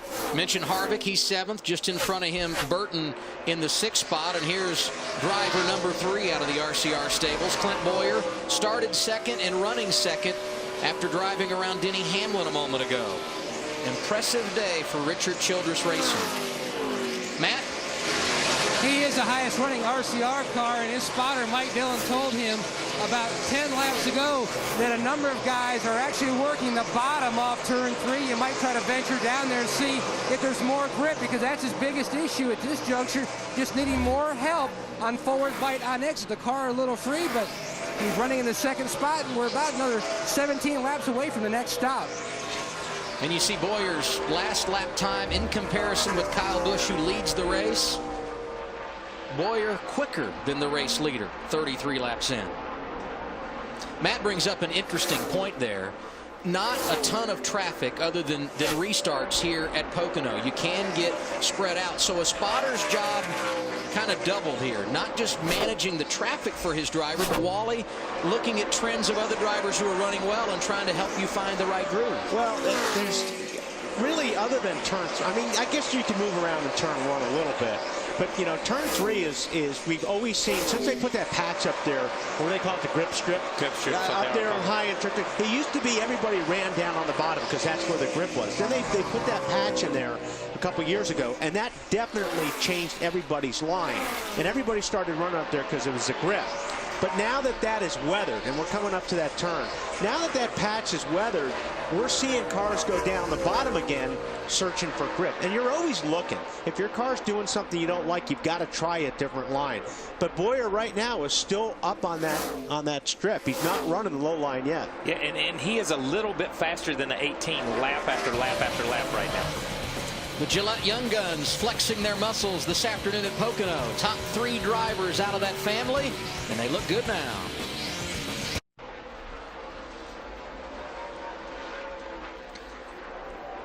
Guess who's back? TNT Race Buddy. Log on to NASCAR.com now and watch up to 4 live camera angles at once with a TNT Race Buddy Mosaic View. TNT Race Buddy on NASCAR.com.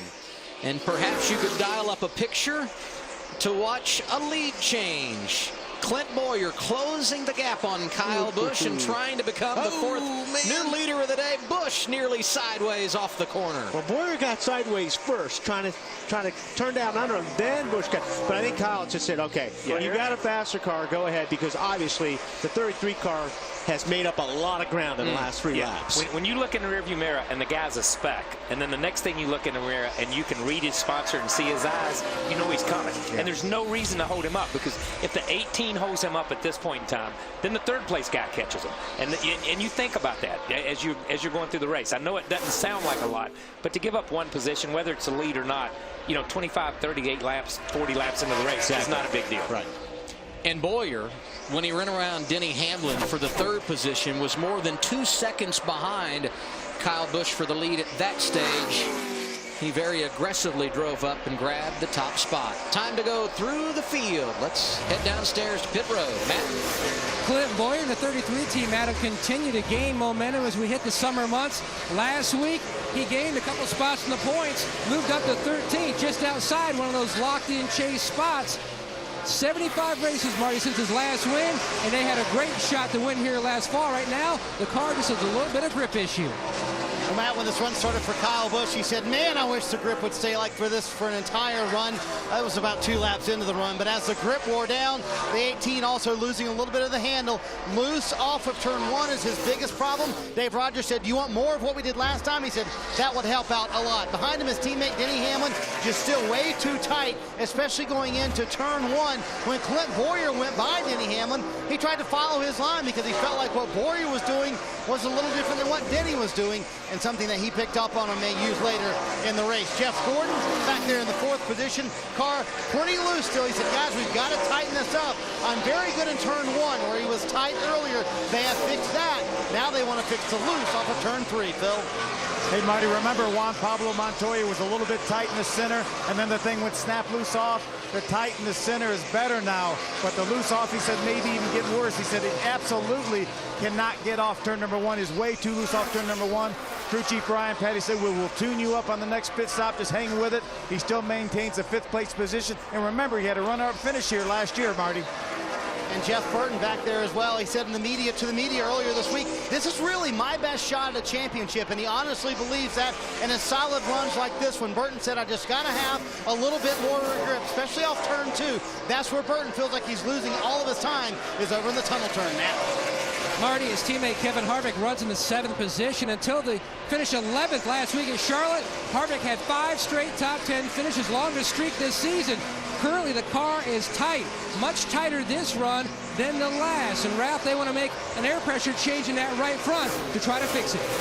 Matt, Jimmy Johnson's been digging his way up through the field, but you know when you got a great pit crew behind you, you don't have to do it all out on the racetrack. He took 4 tires and fuel, made a wedge adjustment as well, and they gave him a great pit stop as he passed a few cars on pit lane as well due to that excellent stop by the crew. Now Matt Kenseth runs right behind him. Actually, it's now Casey Kane running in 9th position. He was running up to 2nd just before that competition caution came out. Suddenly now, the number 9 has gotten pretty loose. Matt Kenseth took 2 tires and fuel, made a track bar adjustment. His biggest problem on his pit stop, as he sits in 10th right now, was the fact that he could not see the pit board. The wind had blown it sideways. He couldn't figure out where to hit the pit stall. Now, Larry Mack, that car's starting to get loose. Well, a car I've been watching since the drop of the green flag, Ralph, is A.J. Allmendinger in that 43 car. He started back in the 17th position. He's just outside the top 10 and 11th. But the story behind this car and some of the other Fords, when you look at the 8 Roush Fenway and Richard Petty Motorsports Fords, half of those Fords have the new Ford engine package, something that all of them are going to run at Michigan. Allmendinger is one of the Richard Petty cars that has it. This is a good test for that engine package because of all the RPM that you turn, especially on the 2 straightaways, the front stretch and the back stretch. 17 laps into this race is when drivers came down under caution, not too far away from green flag stops. We'll have them when we return to Pocono.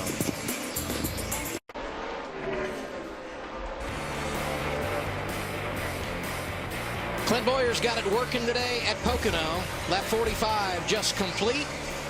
Bowyer took over the lead about 10 laps ago, and he continues to dominate, and it's easy to update where the Gillette Young Guns are running in this race because nearly all of them are up front. They've got the top 3 positions, 4 in the top 9, and Newman, Edwards, and Logano not bad themselves. Fans, be sure to visit your local Target store to pick up the new Gillette Fusion ProGlide Razor. And I should say, Wally, you look extra clean shaven today. It's that glide, smooth glide. It's like a comb on your skin. Although I still think it's funny. 7th spot. I mean, he's hanging tough right there. And you see Jimmy Johnson continuing to march forward in that 48 car. You think they made him mad? What's wrong with 48? What's wrong with a 48? Do you think they just made him mad? But but it's like Jimmy said the same thing in his interview. He looks back at a few races and really, he got hit by a missile, like he said at Darlington. There's your finish. He'd already been in the wall at Charlotte, so you got to give him a little bit because you don't know where the rear end was knocked out from under that thing, left or right, when it got away from him. But he's had a shot at winning. You look at the All-Star race, you look at Dover. I mean, and he said it. I made a couple of mistakes, okay? And that's pretty big, man. When Jimmy Johnson makes a mistake, because you just don't expect it from that team. 13 races in, 13 to go to the chase. He and Denny Hamlin have each won 3 races as he goes to the inside of Montoya, and we'll see if he can get him here in the tunnel turn. If he matches what he did in the second half of the regular season as he did in the first, that'll give him 6 wins in the chase. He'll take it. Rudiman on pit road, Phil. David Rudiman said the car is way too tight. It just feels like it doesn't have any grip. You saw the track bar adjustment in the right rear corner. 4 tires for David Rudiman, Matt. Kurt Busch, one of the last cars on the lead lap. Remember, he had to come back in for that valve stem cap. He says the car has major issues. If we get a caution, he said, think about maybe making a shock change or a right front spring change. They made a track bar adjustment. Absolutely no grip. Too free on exit. Meanwhile, Tony Stewart making his way in. The Hendrick engine guys, he said, this motor is really running today, so they should be proud. The biggest issue on the 14, the car just has a little bit of issue with being too free off 3. Meanwhile, the 88, Dale Earnhardt Jr. is in. You can already see they've got The wedge adjustment completed, the track bar adjustment in that back window. Air pressure change as well. His biggest issue, just too free, like so many other cars. He's away. And Jamie McMurray, champion, the biggest issue he had today was down in turn 3. They made a chassis adjustment on the last stop. Air pressure changed this one as well. Marty? Ryan Newman said his car was, quote, ugly loose. So they did a track bar and also a wedge adjustment, trying to tighten it up and make it a little less ugly. The leaders are coming right now. Ralph? Todd Devnich, the gas catch can man over there working on the chassis adjustments of the number 9 of Casey Kane. It was pretty loose. Better when the clouds came out. They're going to make a right rear air adjustment to a wedge and a track bar, Marty. Kyle Busch said the last change is what I want. I want a little bit more of it. That was air pressure. Dave Rogers gives it to him. A little bit of a slow stop, but they also did clean the grill of that 18 car. Phil? Juan Montoya just now leaving pit road. Car was a little bit too free up off the corners. They put some ledge in the left rear corner and a fuel air pressure adjustment for Juan Montoya.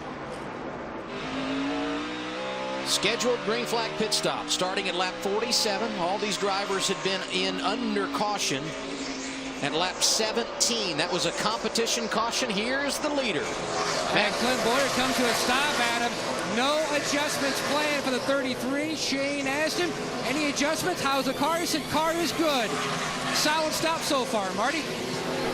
Denny Hamlin coming down pit road, Matt. He said it was just really a little bit too tight going into turn 1 especially. And Mike Ford asked him, is it the track that's tightening up? He said a little bit. So all they're going to do, air pressure here for Denny Hamlin and 4 tires for him. Further up pit road, Jeff Gordon said, guys, I'm still way too loose. They go down 1 round on the track bar, trying to tighten that car up. And for Jeff Burton, he said, I need more rear grip. So it'll be air pressure for the 31. All of these guys pitting right now. Wally, Kyle, you remember in our race analysis earlier today what the pit road speed was? Yep, 55. Someone should tell Matt Kenseth coming to pit road to pay his debt in the last scoring segment. He was too fast, just over 60 miles an hour. It's easy to do, especially, and I don't remember who he came out next to, but I was watching somebody, I don't know if it was Montoya or who it was, but he left with somebody, and it's easy to speed when somebody's right next to you in pit lane. 48 is in front of Ralph. Yeah, 4 tires and fuel for Jimmy Johnson. They're also making a chassis adjustment. He wanted to get a little bit looser from the center off of turn number 1. That's the big issue for him. Bit of a problem with the left rear tire on Jimmy Johnson's car. They had a great stop the first time, gained a lot of spots during that competition caution. Cost him a few seconds here. Yeah, it actually started on the right rear, Ralph, and that was his problem. He was a little bit slow on the right rear, which took him time to get over on the left side. But you're right, that did cost him a couple extra seconds. And around this place, boy, that's a lot of time under green. Jimmy Johnson had stayed on the racetrack, and I believe was credited with leading a lap. But the green flag stops are completed. It's cycled through, and Clint Boyer back out front at Pocono. Clint Boyer last went to victory lane at Richmond in May of 2008. Took over the race lead here this afternoon at Pocono at lap 38. And he's led every lap since. And prior to going to break, I misspoke. I said Jimmy Johnson actually led a lap in that exchange of green flag pit stops. He actually did not get credit with leading a lap, and they lost some ground for a couple of different reasons, Wally. If just watch the right rear tire changer, he pulls the wheel off. When the wheel goes back on, it looks like a lug nut falls off, and he's got to take a little extra time putting it back on. Maybe that's 2 seconds, okay? But it did hold him up 2 seconds. The problem is that 2 seconds on pit lane cost him 7 seconds to the leader once we got things sorted back out on the racetrack. So that's something, you know, we always talk about mistakes on pit lane. A little mistake, a 1 or 2 second mistake on pit lane is huge at a place like Pocono because you're running 200 miles per hour down the straightaways. And look, I've been on both sides of this coin. I'll say there's nothing worse than driving your butt off and passing somebody, okay, 2 or 3 times, and then every time you come down pit road or have a mistake happen, and now you're behind them and you got to go work them again because they've already learned your tricks on how to work them.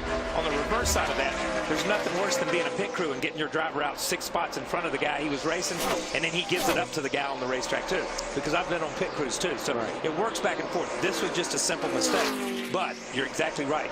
They lost a lot of ground that he's got to go back and race these guys that he was already better, and he was already marching towards his lead. Talk about a nice day for Richard Childress Racing. Clint Boyer leading the event. 1.9 seconds, his advantage over second place Kyle Busch. You see Clint there, and his teammates knocking on the door again as well. Kevin Harvick, who started 22nd, has picked up 17 positions, currently in 5th. And Jeff Burton, who was very aggressive in practice yesterday, Wally, ran more laps than anyone, currently 6th. You know, I really have picked Burton and Boyer should have won races this year already. I mean, the Childress team has done such a great job turning this thing around from a year ago. And they are. You're right. They're knocking on the door. And I think once they get through that door, I think they're going to start winning a lot more races. It seems like it's so hard to win that first one. But once you get one under your belt, they start coming. But this whole team is running great. Yeah, and the thing with that, exactly right. You just nailed it.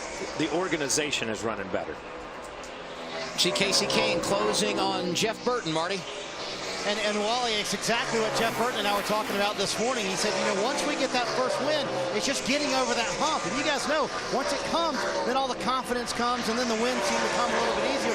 Jeff truly believes that not only him, all 3 of these RCR cars could win a championship this year, let alone win races. And he took this racetrack, for example. He said, this is a racetrack where we haven't been very good lately, but we're all 3 very good today.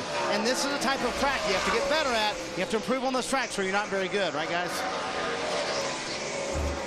You know, one thing I was watching here, looking at Kyle, look at the tape on the 9 car. And, you know, I was talking to Larry, and if Larry, you're down there, you know, we were talking about this morning in one of our production meetings how I was asking you about this new engine, and you were saying that one thing about this new Ford engine is that you could run more tape, which actually helps on a racetrack like this because of the downforce, because, you know, these engines run cooler. Is that correct? It is, but the irony, Wally, here at Pocono, the 9 car does not have the new engine package. And you're right, he has a lot of tape on that nose, but the only Richard Petty Motorsports car that has it, I talked about him a while ago, A.J. Allmendinger, but the big difference is in the new engine and the old engine. And remember, we talked to Greg Bissell as well, who's running one here during the red flag. The new engine has a little more bottom end torque and a little more horsepower. It weighs about the same as far as weight, but the weight is a little bit lower. It lowers the CG down, which is good, but the big thing at a fast racetrack like here this week, especially Michigan next week, you can run more tape that helps the drag and the downforce because it runs cooler. I'm a little surprised they're running that much tape on the 9 then. Well, I think they had banked on it being a little cooler today, and it's definitely cooler today, even though the sun came out, but it's a little cooler today than it was yesterday. Because that really does help here. That helps a ton here because we've got basically, and we talked about it a little bit earlier, we've got basically short track cars or downforce cars that are running a speedway with so much front stretch and so much that's going on. The drag, and they talk about the spoiler being more drag. These guys are back to looking for, okay, what's going to help me down the straightaway here? So I am surprised they're running that much tape. But we heard Kyle Busch earlier reading off temperatures over the radio. So there is some concern from some different teams making sure they've got the right amount of tape. 4 of the 5 Fords in the running order today, or 4 of the top 5 Fords, are running the new engine. Larry mentioned Casey Kane is not, and you saw A.J. Allmendinger. He is the best of those running the FR9 engine this afternoon. Jimmy Johnson, we documented the fact that he lost some ground in that exchange of green flag pit stops. I'm going to get a spot right here from 10th to 9th. And he's also picking up time on the stopwatch. He's 20 seconds behind race leader Clint Boyer, trying to get Richard Childress his first win at Pocono since 1993. You can see it moving. Just like this. Clint Boyer continues to lead the Gillette Fusion ProGlide 500 presented by Target on TNT. Glad you're with us from the Pocono Raceway. A gorgeous sunny Sunday afternoon. And now we take an inside look at what's happening now in the NASCAR Sprint Cup Series, brought to you by Sprint and Evo 4G, America's first 4G phone. Kevin Harvick by 9 markers continues to lead the Sprint Cup Series points. For more NASCAR stats and live in-car audio, check out NASCAR Sprint Cup Mobile and the new Evo, only from Sprint and sprint.com/speed. A handful of cars out of the race. Michael McDowell, Dave Blaney, McCumbee, and Joe Nemechek have also retired. Conway and Pappas 2 laps down, and the next car to go 1 lap down would be Kurt Busch. He would love to see the caution flag. A miscue earlier, had to make an extra pit stop, and now he's in danger of going 1 lap in arrears to race leader Clint Boyer. Yeah, that was that drive-through penalty we talked about earlier. You know, 1,800 feet at 55 miles per hour when everybody else is going 180 miles per hour. I mean, he practically lost a full lap. Yeah. And he was so far behind the pack that he had to run so long by himself before he ever caught up. And he's just now, after this round of pit stops, caught up to the back of the pack. Just in front of Kurt Busch, David Strimmy, also a lead lap car. Ralph? Adam, we were talking a little while ago about how much wind there is down here on pit road and the problems it's causing with the pit boards. Well, look what Chad Canales' guys just did for Jimmy Johnson. They cut 6 holes in their pit board to try to get that air to blow through this pit board so it'll sit stable so Jimmy can find his pit stall.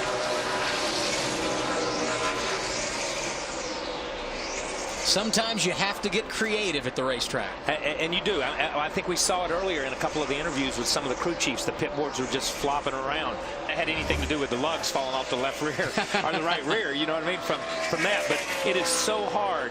This is, you know, sometimes you come down pit road, and pit road is so wide and so long, and there's blue cars, and there's red cars, and there's green cars, and you lose sight of where your pit is and where your pit board is, so you look behind your pit trying to pick something out. It's important to have as much signage as possible, and if it's blowing around, it's hard to find where you need to be. Since he made that green flag pit stop, Clint Boyer going around the 19 of Elliott Sadler. Sadler scored in the 28th position. He will now go 1 lap down. And look at the cars as they come down this long front straightaway. And we made some interesting observations about their look here at Pocono yesterday, Kyle. Yeah, we made some observations, but we don't know anything about this. Let me just say that, because I don't. Right. You know what I mean? I mean, it's been a while since I've done it. I think Larry understands the long straightaway, that when you get that camera angle and that shot we have, the car is really, the body is really moved to the right. And it's not the body. The body's kind of cocked sideways up over the wheel, which allows that spoiler to stick out to the right side. You don't want that at Daytona. You don't want that at Talladega. You don't want that at a speedway where you're looking for low drag. This is a drag car. This is a car that needs that thing when it gets in the corner and it yaws out and it's set sideways. You want that air on the spoiler to set it down. You know, I've been out of the aero business for a few years now, and I don't know a lot. But Larry understands, and you see the spoiler sticking out to the left. The red spoiler on the Cheerios car and the darker spoiler on the 6. And Larry can explain this better than I can. Larry? All right, I'm going to try to explain it. When we talk about aerodynamics, you'll hear us all the time talk about the drag. That's how the car goes down the straightaway. And then we talk about front downforce. That's the pressure pushing on the front of the car, and rear downforce, the pressure pushing on the rear of the car. But what teams have learned over the last few years is a thing called side force. Now, what they're doing that makes these cars look like this way, dog tracking, is they take the rear end housing and they actually put toe out in the rear end housing just like we do in the front wheel. Well, if you look at the side of this car, it's flat. So what that does when they do that toe out with the rear end, it puts side force down this flat side of the car, and what it does, it helps the car stay nice and snug getting in the corner, but also helps the car turn through the middle. But just like Kyle said, the other thing, it gets this right rear corner out in the air that gives the driver a really good feeling entering the corner at over 200 miles an hour. So basically, you know, what you're doing is you're giving up a little on the straightaway, you know, because of the drag and everything, but you're looking for that car to stick better in the corners, and that's why they're doing it this way. Sounds like it's windy down there where Larry's at. Yes, it's very windy down there. He needs to get behind that spoiler.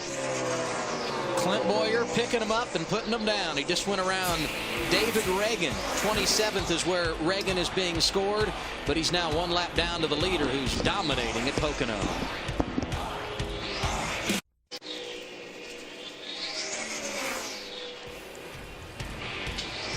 Clint Boyer continues to dominate at Pocono. His lead over second place Kyle Busch, 1.4 seconds. Next in line, Denny Hamlin, some 5.1 seconds behind.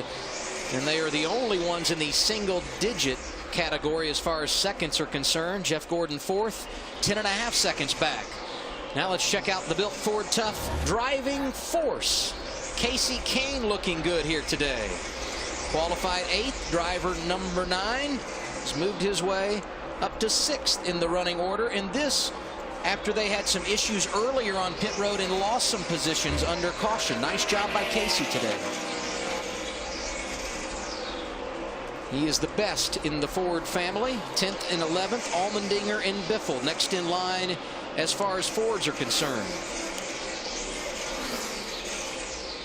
While we were in break, David Rudiman went a lap down, and he has since been passed by David Reagan. So should the caution come out, Reagan is in line to receive the free pass, and there you look at Rudiman on track now. Perhaps the reason he's struggling today in 27th position, a result of what happened earlier.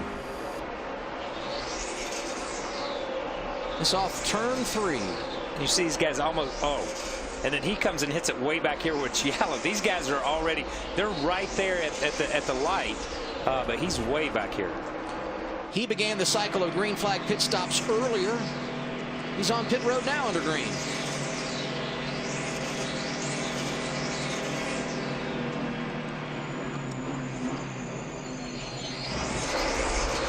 A little bit earlier than what you would anticipate, although we are likely somewhere in the neighborhood of 10 laps before we will see drivers making green flag stops. Only one caution flag today if you're just joining us. That at lap 15, NASCAR threw a competition caution after we had ever got the green flag to start today's race. We went green, the competition caution came out, everyone pitted at lap 17. Since then, we have had a cycle of green flag pit stops.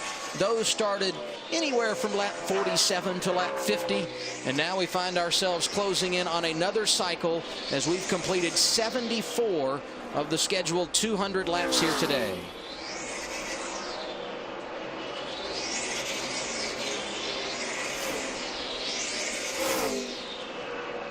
Elliott Sadler a lap down, but he too has come to pit road. Likely the leaders will be there under green when we return. You're watching NASCAR on TNT.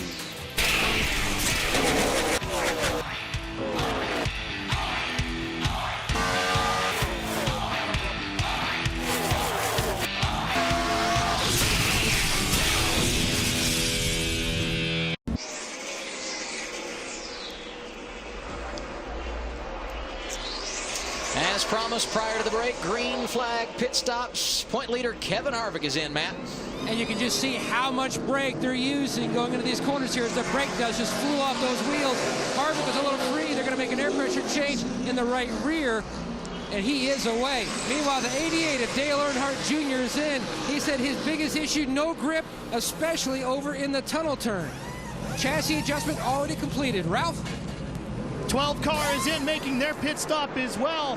They're farther down the pit lane. They're making tire change on the right side of the car. Coming around, it'll be 4 tires and fuel, and a good pit stop for the number 12, Matt. And the leader, Clint Boyer, just smoked those tires getting on the binders coming into pit road. He said his car, if anything, just needed to have a little bit of work on getting the tightness out of it. Marty. Kyle Busch said the car is really close, guys. We're right on point. It's a tad tighter than it was last time. They make a slight chassis adjustment, also an air pressure adjustment for Kyle Busch. Behind him, Jeff Gordon comes to a stop in his stall. He said it's so loose. Every time I touch the gas, the worse it gets. Down again on the track bar for Gordon, trying to tighten that race car up. Phil? Juan Montoya is in the pits right now. Too tight in the center of the corner. Not enough overall grip, and he's loose in the corner. Going to lower the track bar a little bit of air pressure for Juan Montoya.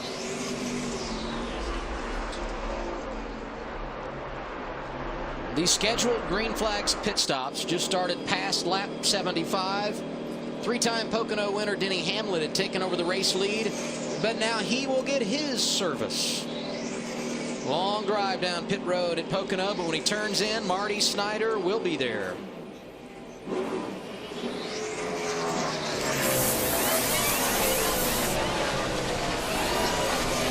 Car too tight for Denny Hamlin, guys, and this guy's going to take they were talking about taking a spring rubber out of the left rear. Instead, they take a pound out of the right front, half pound out of the right front tire, and also a wedge adjustment trying to get that car a little bit looser for Denny Hamlin, especially in turn 1.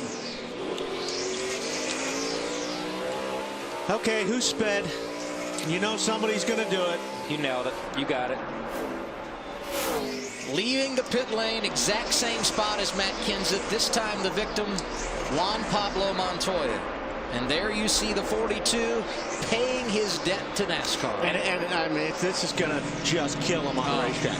Yeah, and the problem with this is that we've run enough green flag laps that he's dropped far enough behind the leader that this pit stop almost assuredly puts him almost a lap down. Yeah. I say almost. It should put him a lap down. And where we talked about Kurt Busch's earlier, it happened right after his issue happened right after the first, or right after a yellow flag stop. Well, there's a leader just across the start-finish line, and Montoya's just getting into one, and he's not fully up to speed. So, yeah, he's going to be fighting to stay on the lead lap. Yes. AT&T has been tracking the top pit crews of the season. Jeff Gordon currently in the lead, but you can help determine the ranking each race by voting for the AT&T Fastest Pit Crew of the Year. Go onto your AT&T phone, text the car number you want to vote for to 2258-2258 for the pit crew you think is the fastest and most valuable. TNT will reveal the standings each week, so make sure to vote. The AT&T Fastest Pit Crew of the Year award, brought to you by AT&T, the nation's fastest 3G network. Pit work's so crucial when you come in under green at a place like Pocono. Brad Keselowski going to have to make a trip back down the pit lane. Missed a lug nut on that cycle of green flag stops. And he's definitely going to be a lap down when he comes in. I was going to say, I may have been wrong on the 42 car. He may not go a lap down unless they pass him on the racetrack, obviously. Yeah. But because of it, this 12 car is going to go lap because he's already 50-some seconds behind the leader, which he's almost a lap down at this point in time. So to come down pit road, have to stop and put on a lug. He'll most assuredly go another lap down. Matt Kenseth penalized on that first set of green flag stops. He's 24th in the last car on the lead lap until now. Clint Bowyer opening up the door and trying to drive by and put another one behind him. And, you know, when you're in a Clint, I mean, when you have a car like that, you want to pass anybody. It doesn't matter. Yeah. But you want to put these guys down because they're good enough to come back and bite you at the end of the race if you don't get them a lap down and keep them there. Yeah, and Matt's running him hard right here, man. Matt run him on up in there and run him pretty hard to get back to stay in front of him. Because Matt understands that the 33 is a good enough car right now. If he gets around him and jumps up there and you see Jamie McMurray is the next car in line and he gets around Jamie. Be patient. Still there. He won't get the lucky dog. Yeah, he won't get the lucky dog. And you hear the spotter telling the 33, be patient, be patient. And that's all. Clint is so good right now. He does just need to be patient. Just bide your time. But, you know, at the same time, there's blood in the water right here. Yeah. He's wanting to get him that lap down. Because these guys are all threats, man. I mean, they're still good race cars. If Matt wouldn't have had the penalty, you know, he was running up in the top 10 or 12. Montoya, the other driver, caught speeding. He was 9th when he pitted. He's now 18th, but still on the lead lap. And you see Clint Bowyer racing Matt Kenseth and trying to put him a lap down, and it's allowing Kyle Busch to close the gap. Very nice. You can see in feet and inches how far he is back as he tries to close on the lead.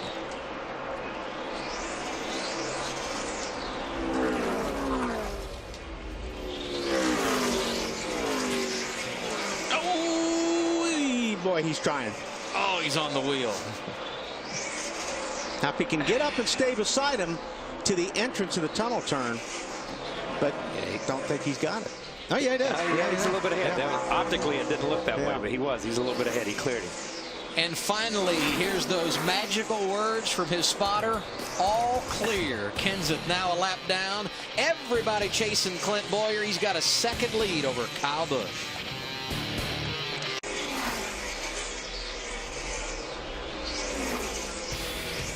NASCAR on TNT back at the Pocono Raceway. Glad you're with us for today's running of the Gillette Fusion ProGlide 500 presented by Target. Everyone chasing Clint Bowyer. His advantage now just over a second in front of Kyle Busch. And if you want more TNT coverage, the Coke Zero in-car camera on Race Buddy lets you vote for and ride shotgun with Coca-Cola Racing family drivers like Kevin Harvick. Check out the Coke Zero in-car camera on NASCAR.com's Race Buddy. Cast your vote now. Just behind Harvick, teammates going at it, Gordon and Johnson. I'll tell you, if they ever get a caution, that 48 erases that gap that he's got, which is right now 16 seconds, 17 seconds from the leader. Boyer may have his hands full with that 48 car. Yeah. He has, since the pit stop, he was 21 seconds behind the leader. Now he's 16 seconds. He's picked up 5 seconds on the leader. Now the leader's in traffic. And I just noticed something before we went to this battle right here. We came back from commercial on the 33 car, and then the rear view mirror, or just off the side, you could see the 18 working the 17. 17 just pulls over and lets the 18 go because he's got nothing to race the 18 for. Right. Exactly. But when you're the leader, they drive you hard lap after lap after lap because they know you're putting him down. Once he's a lap down, the second place guy doesn't put you any farther behind. So there you saw Clint Boyer into turn 1 and all the way back down that 3,740-foot straightaway here at Pocono. You see Jimmy Johnson in behind that UPS Ford of David Reagan. Gives you an idea of the ground he would make up if we would get a caution. It's only a straightaway. It's only a straightaway. It's all, yeah. But you know, honestly, he's come from what, 9th or 10th or 11th, right after the caution, back to 6th. I mean, that's pretty impressive because he's done it against really good cars. Jeff Gordon, he's running down running down the 9 car right now. When you look at it like that, he's passing cars that are top 4 and top 5 cars that have a shot at winning this race. You feel like you're out to lunch if you're Johnson or Gordon running 6th or 7th and you're 17 seconds back. And we've run now 69 consecutive laps under green. All you need is a caution and everything works out. Dale Jr. wouldn't mind a caution either, Matt. Absolutely. Second twice here at Pocono. Now Dale Jr. the last stop, they made a couple different adjustments trying to get more grip, especially the tunnel turn. But Jr. told Lance McGrew that it is hitting, bottoming out so much that nose on entry into the corner, lap after lap on every corner, to keep an eye on his front splitter braces. And let's head over to the torque and Larry Mack show all the fans at home exactly what he's trying to tell Lance McGrew to keep an eye on. Well, Matt, when you look at the front splitter on this car, this piece right here, as you go through inspection, NASCAR makes you start that splitter 4 inches off the ground. But the way it works the most effective on the racetrack, whether it's on the straightaway or the corner, is be right against asphalt. But at a place like Pocono where it's so bumpy, you have it bottoming out. And if you just look right here at these splitter braces, they're not very big.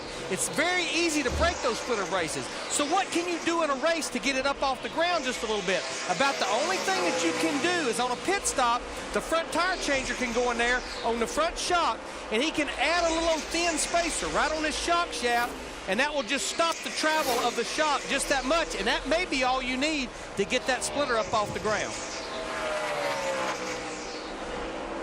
And make the car a lot more comfortable for the driver. Yeah, you watch the gap in between the splitter as he goes down in the corner here. I mean, it just literally lays down on top of the racetrack, which that's fine. But the problem is when you get down on the bumps, you start jacking on that splitter, and it really upsets the car.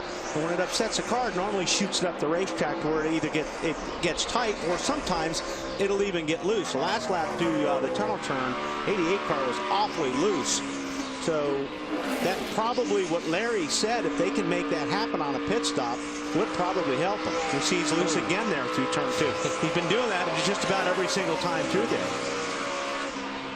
And you listen, you know, it's fun, but when you're driving sideways through the corner like that, you're losing time. Yeah. You've got to be able to drive straight off that turn 2 in order to be really fast. Yeah, these cars, you know, and we talked about it in the beginning, and you've heard so much. Yeah, now he's talking about toe in and stuff like that. But you know the thing is, these cars want to run in one direction, and that's forward. They don't like to be pushed sideways. They don't like to be sideways. Change of position here, and that 31 just keeps coming, just keeps coming, just keeps coming. And that's the way he's been all year long. But, you know, these cars want to go in one direction. And you see Kyle Busch make time, and you see some of these guys make time, but not for a long period of time do they make time. They have to adjust their car to run straight up off the corner to be able to put all the power down. That was Jeff Burton that went around Jeff Gordon for 7th in the running order. His teammate, Jeff Burton's teammate that is, Clint Boyer, continues to lead 8 laps from halfway at Pocono.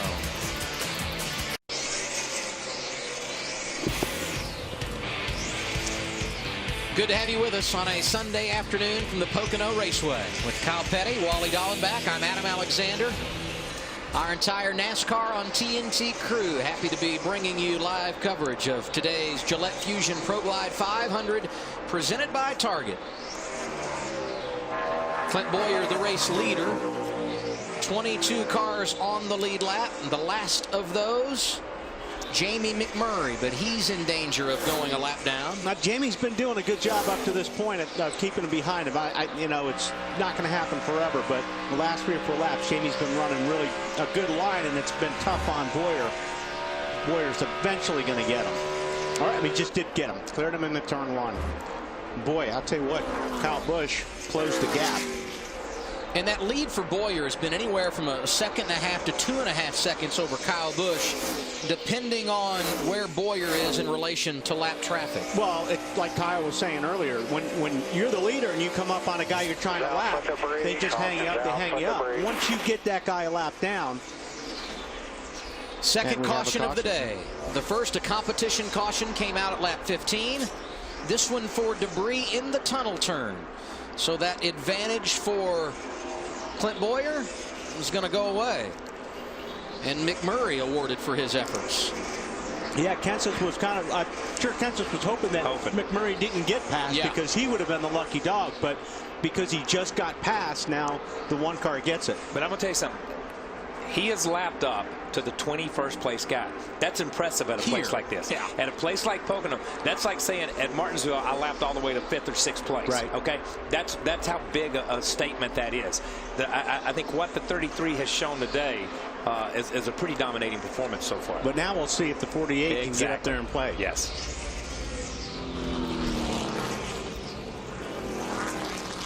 So McMurray, as Wally pointed out, will get the free pass, being the first car 1 lap down. And if you remember, during that cycle of green flag stops about 20 laps ago, his teammate Montoya caught speeding on pit road, dropped from 9th to 18th.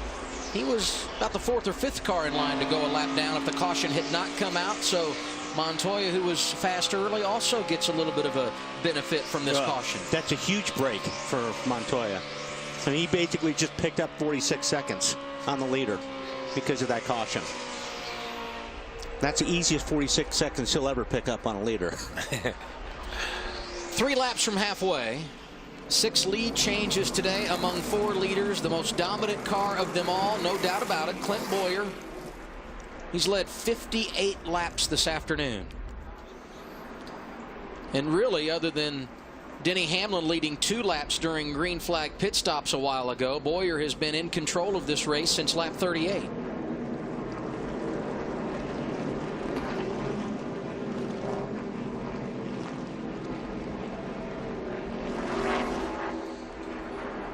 Right around 20 laps ago, everyone came in under green. This only the 2nd time today these guys will pit under caution. The first time it happened at lap 17.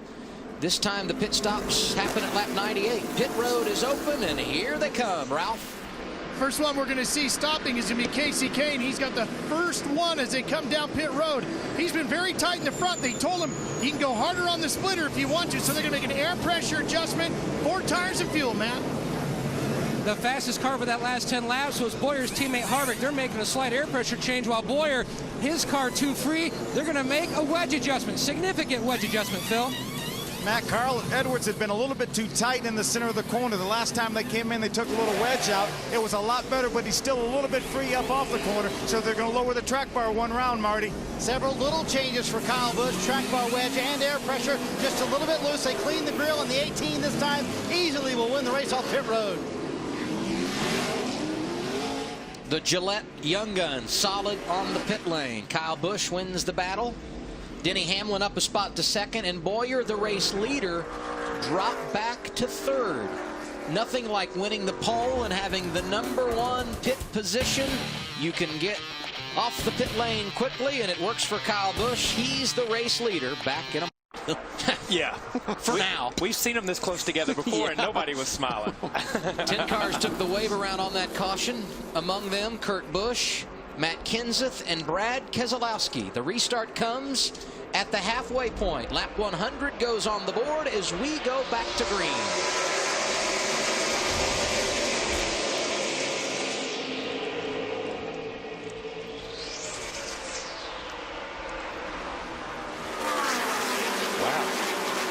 jumping in there, didn't he? Oh, Yeah. and he got Boyer down on the bottom.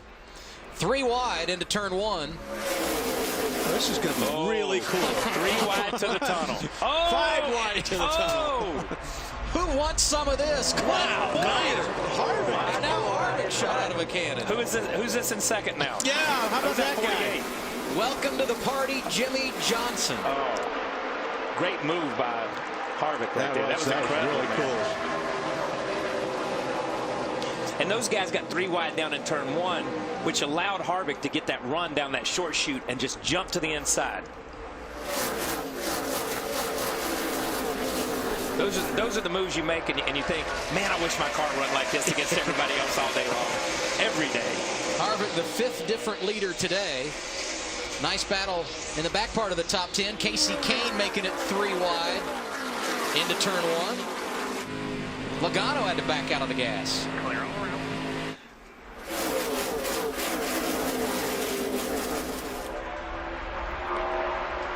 There goes Burton, taking a look underneath his teammate.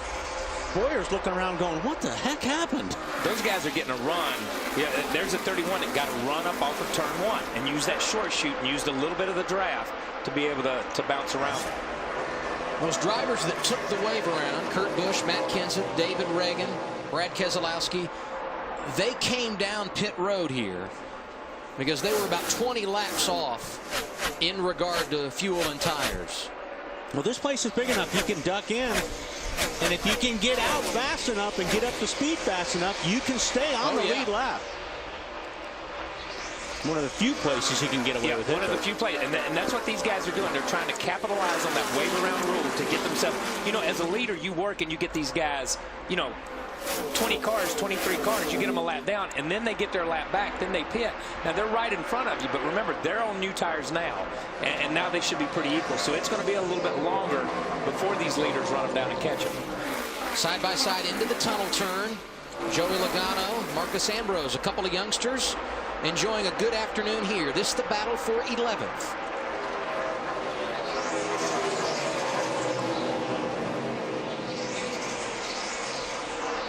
Truex, Montoya, and Junior right behind him. Good type of, well, Truex has trouble there right in the center of the corner and just stacks them up. Earnhardt Jr. right on his tail.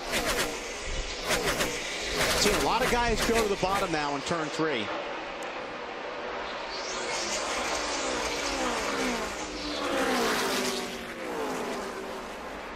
Jeff Gordon trying to make it work in turn 1.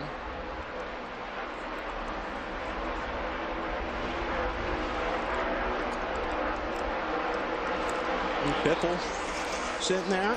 Nice spot right now, yeah.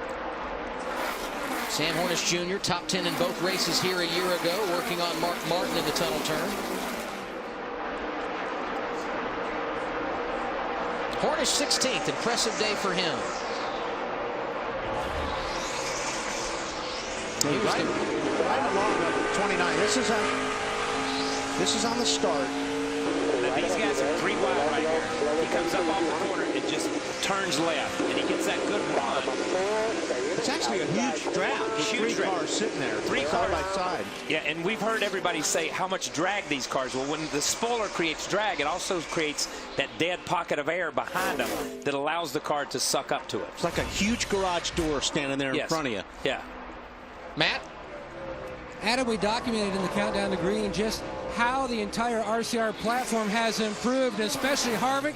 2 great races at Charlotte, a great run at Dover, and now for the first time in his Sprint Cup career, he's now leading laps at Pocono. Hamlin got a good run there. Leading laps at Pocono. 18 trips to this facility. Harvick out front for the first time today. Now, Harvick busted loose just a little bit in turn 2, and that was just enough for Hamlin. He got through there really good. Now it's a drag race down the straightaway. You can't make a mistake at this racetrack with Hamlin around you, or he will pounce.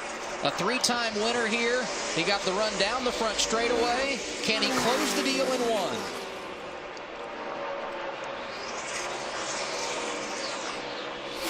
And remember, these guys are only 5 or 6 laps on these tires, so these tires are still pretty good. This would have been an easy pass, or easier pass, I will say that. You know, 20 laps into a run, but I'm going to tell you, that 29 of Harvick was impressive right there to drive in on the outside and be able to maintain that. Here we are over the tunnel, and this is where Harvick had trouble the lap before, where he got a little free. And it looks like he had trouble again, to be honest with you, because down the 18's underneath him. And his teammates right behind him. So these guys, look how quickly the 18 and the 31 caught up. You see the 31 dive to the inside. When you can enter that corner on the bottom, you can carry that speed in. But you see right here, the 29 carries the speed off and down the straightaway. We talk so much about the success of Hendrick Motorsports. How about Joe Gibbs Racing and Richard Childress? Top 4 positions right now at Pocono. Hamlin back out front. Yeah, you know, it's been a little bit of a year, 12, 13 races into this thing. It's been a little bit of a year of streaks, if you really look at it. The Hendrick organization started off in the first 5 or 6 races, I'm thinking, nobody's touching the 24 or the 48. They're just out in a league by themselves. Then they make the spoiler change 6 races in, and it's like, nobody's going to touch the Gibbs organization. And then all of a sudden, the Penske organization raises its head a little bit, and they dominate at Charlotte. They're not as competitive here, but still they're having a good run. But the Childress guys have been right there from the very beginning. If you go Daytona, California, Vegas, they're right there. Joe Gibbs Racing and Richard Childress Racing sharing the honors out front today. The only 2 teams that have led under green. 106 laps complete at Pocono.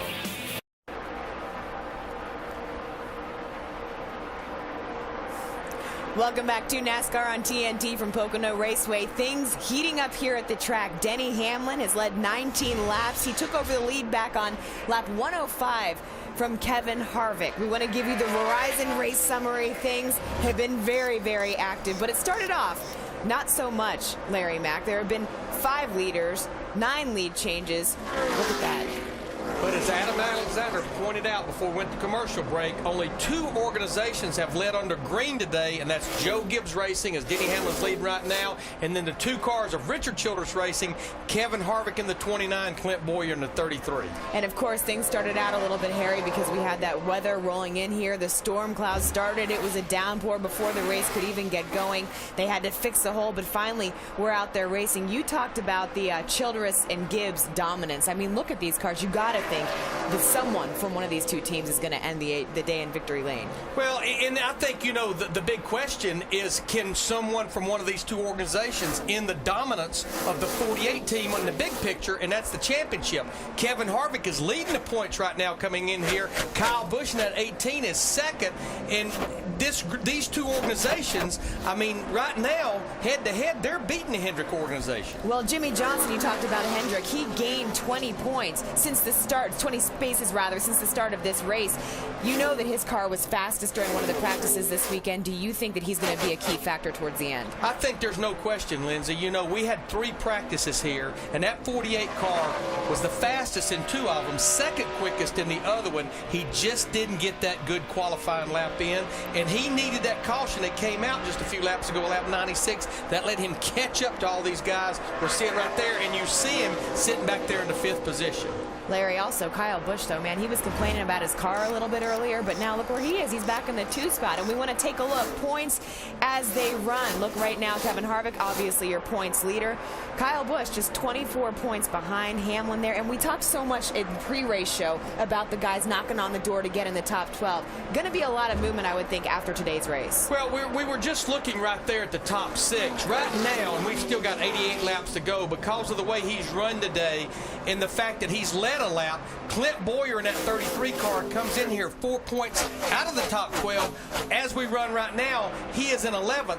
Ryan Newman would be bumped back out of the top 12 because Ryan Newman right now is back in the 20th position in that 39 car. Clint Boyer, you had a chance to talk to him, too, a couple days back, and he was giving a lot of good insight about stuff that his organization, he thinks, has really taken a step forward. Well, I think the biggest thing is when they went from 4 teams to 3 teams, it actually freed up, I think, one of the smartest crew chiefs over there, Scott Miller, who had actually been over there with Jeff Burton. Yes. Scott Miller is like the competition director. He is pretty much tying those 3 teams together, and I think that's something that's been missing in Richard Childress Racing. But like Clint pointed out to us, Lindsay, they've had some good runs. They had some freak things happen to him. He blew up at lap 50 at Bristol. They had a brake line issue at Darlington. He gets caught up in a wreck at Texas. He knows performance-wise they are chase material.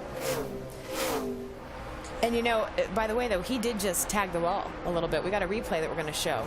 Take a look at this. Did you see that, Larry Mack? Well, he's led 59 laps, and I think this is coming up off of turn 3. Yeah. How many cars have we seen? And actually, Matt, he hit that wall pretty hard. A very significant wall slap there on the 33 of Boyer. He just told his team that the car progressively getting freer and more free as the run progresses. Remember, he was out front. The car was great, just a tick free. But now Adam, Kyle, and Wally stuck back in traffic. He's lost a lot of the good balance in that 33 machine. Yeah, and sometimes a lot of that is in your head as far as you're out there, you're out front, you got it, you're going your way, and you're just clicking off laps. Now all of a sudden, you've gone from the most dominant car out there. You know, you're sitting in 6th spot, and now you're starting to get a little bit desperate. Yeah. How many times have you been leading a race or seen somebody leading a race, and they're letting the car do all the work, and then they get behind, and it's like, I got to help this car, and they get farther behind, and that happens sometimes. You take a lap off, you may end up in the wall. That's what happened to Boyer. Hamlin leads, 114 complete. Under green in the Gillette Fusion ProGlide 500, presented by Target on TNT. 117 of 200 laps complete here this afternoon. Denny Hamlin continues to show the way. Now we take you through the field. Let's send it down to pit road, and we start off with Marty Snyder. And this is a nice sunny Sunday cruise for Denny Hamlin. In fact, that's what he said. I'm cruising right now. And he actually said earlier, I'm being conservative. Remember in August when he was running back in the pack in 19th, he drove to the front. Denny running very well right now, so a little too tight into turn 1. And the same is the case for Kyle Busch, his teammate. He said, I'm just a little too tight into turn 1. Everything I gain in turns 2 and 3, I lose in turn 1. Matt? Kevin Harvick provided the drama back on lap 101 when he made it 4 wide to take the lead. Now he says the 29 car sideways. It's free over in the tunnel turn, Marty. Jeff Burton driving the car that he finished second with at Dover 3 weeks ago. He said it takes off early in the run, but the later they run, the looser this car gets for Burton. So they're hoping for a short run to finish this race, Ralph. Jimmy Johnson's trucking along in 5th place right now in car number 48, but he's not feeling like the car is getting down into the track. Even though the car is good and balanced, it's not giving him the bite that he's looking for. Now, Casey Kane in car number 9 feels like early on in the run that the car is rolling over on the right rear.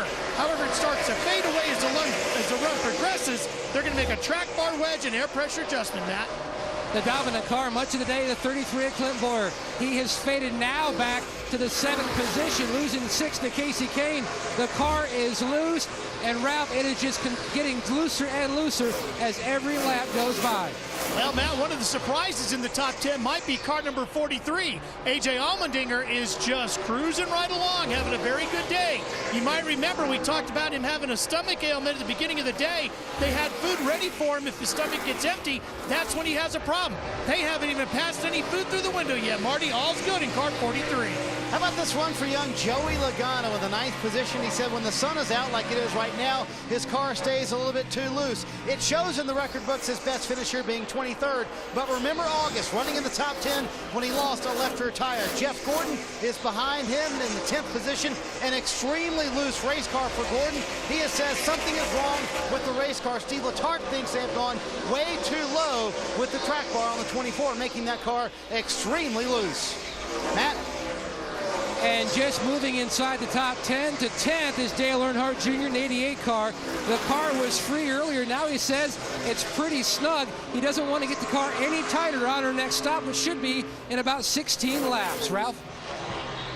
Craig Biffle came into today's race 9th in the points. He's sitting 12th on the field right now. This is the kind of day that will get you into the chase and give you a shot at a championship.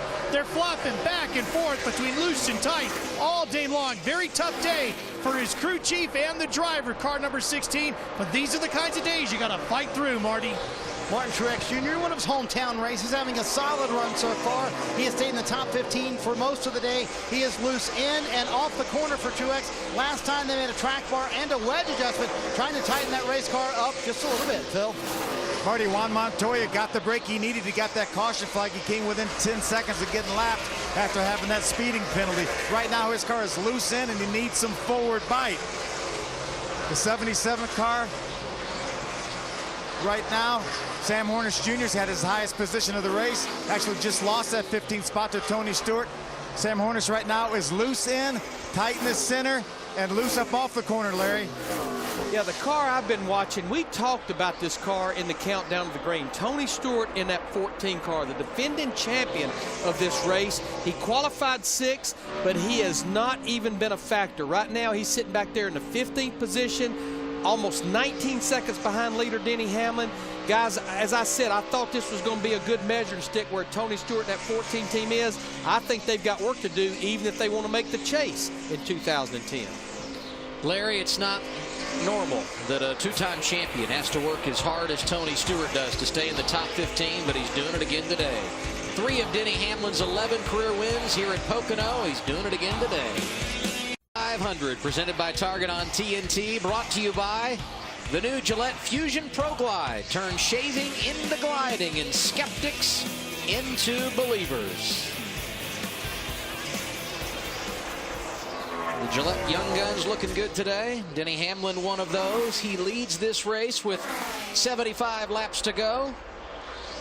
We were scheduled to start shortly after 1 p.m. today. At that time, the temperature 76 degrees. A thunderstorm moved through, pushing this race back nearly 2 hours. 69 at the original green flag, and now, as you saw, 67 degrees. And partly cloudy skies.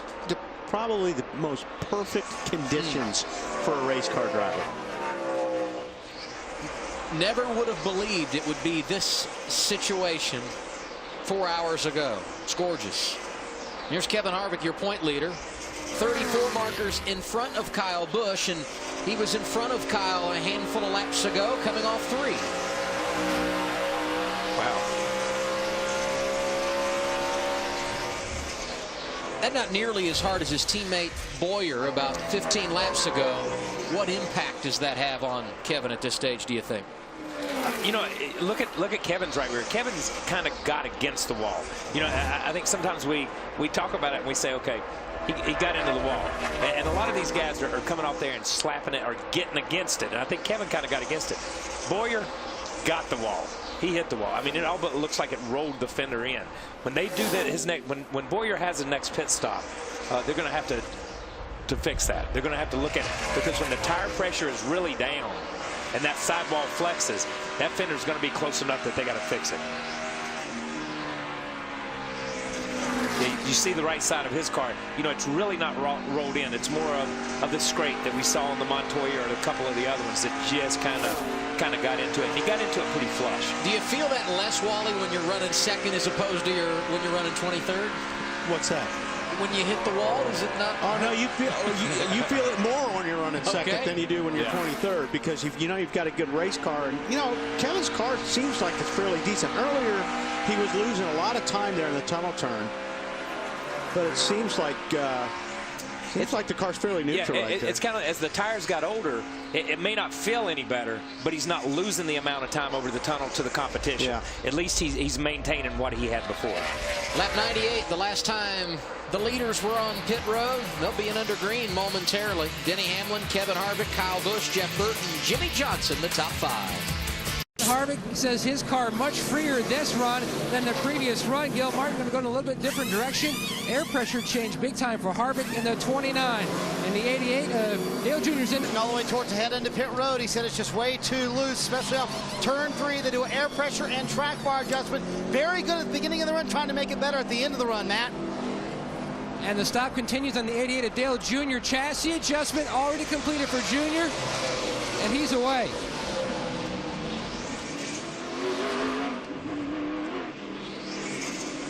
Green flag pit stops for the leaders started at lap 129.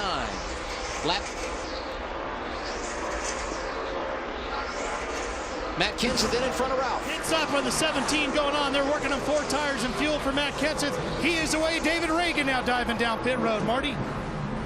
Denny Hamlin led for much of that segment, Ralph. The car just a little bit too tight, especially into 1, but the worst part at the end of the run was coming off of turn 3. So it's air pressure and a wedge adjustment for Denny Hamlin trying to get that car to loosen up. All the way at the first pit stall on pit road, Kyle Busch, his teammate, tied into turn 1. He said that's where we're losing all of our time. It's a track bar adjustment for Kyle Busch, trying to loosen that race car up just a little bit. Jeff Gordon comes in. They thought they were having big changes on this car. They're going to make a couple of changes, track bar and wedge, trying to get this car to tighten up for once for Jeff Gordon. It has been loose all day long. They have not been able to make it better yet.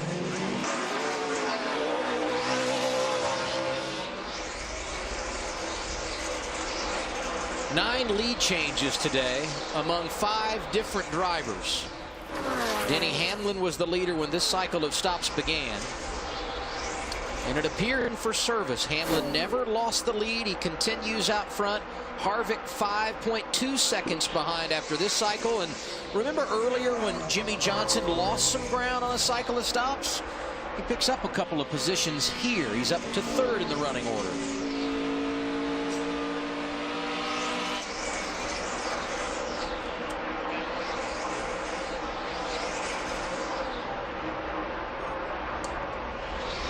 Clint Boyer led a number of laps early in this race, but scary moment under green when he pitted here. He's on the gas. Look at, wow. I'm telling you, closer than that. You could not have put a piece of paper between that. Look at that, was incredible from the other angle, but this angle, you know, it's like, you know, even with the biggest pit road, timing is everything. Now on that stop, Adam, Shane Wilson noted on a previous stop the pressures just weren't building like they were earlier in the race on the left rear, so they made an air pressure change. They were going to go 2 rounds on the track bar down to try to tighten him up. And Clint said, I think going 2 may be too much. So they only went 1.5, but they waited to lap 130 or so that way that they could get themselves in their window to make one more stop. He's loose now in 3, and he says it's bouncing in 1, so he's got some issues still on that 33. How are these guys managing the race at this stage, Larry? Well, this is going to be interesting because I really felt like someone may try to have stretched it a little further on those set of green flag stops, because the most I've seen anybody go is about 33 laps. The last group to pit right there was on lap 131. If you add 33 laps to that, that means the next stop for that group should come at 164. If you add 33 to that, that's 197. And boys, that's 3 laps short to make it to the end. So if somebody's thinking It's that time of the race. Johnson giving Kevin Harvick a hard time for 2nd. They're 5 seconds behind Denny Hamlin. Now we take an inside look at what's happening now. The NASCAR Sprint Cup Series brought to you by Sprint and Evo 4G, America's first 4G phone. Kevin Harvick entered the point leader. He still is 24 points his advantage over 2nd place Kyle Busch. Harvick 4th on the racetrack. For more NASCAR stats and live in-car audio, check out NASCAR Sprint Cup Mobile and the new Evo, only from Sprint at sprint.com/speed. So Jimmy Johnson, who started this race in the 25th position, encountered a problem on pit road, spent a great deal of this day anywhere from 10th to 12th. Now finds himself in 2nd, 5.6 seconds behind leader Denny Hamlin. Kevin Harvick, who was 2nd for a good while, led some laps today. In fact, the first time he had led laps here at the Pocono Raceway, has dropped to 4th behind both Johnson and Kyle Busch. And Jeff Burton, who at some point will break through and get a win. The percentages say that has to happen. He is 5th right now. Talked earlier on Countdown to Green about Jimmy Johnson and so many people jumping on the negative bandwagon. He's fallen from 1st to 7th in points the last 5 races, lost some 345 to Kevin Harvick over that span. He's got 3 wins in 13 races. That means bonus points when he gets into the chase. You can say whatever you want about him. I don't think there's any concern in the 48 camp, and their run today, evidence of that, from 25th to 2nd. I think most of the people that are talking about it are wishful thinkers. Yeah, exactly. You know what I mean? Good point. I think they're trying to throw it out there in hopes that it comes through, that he is in a slump and he does have trouble.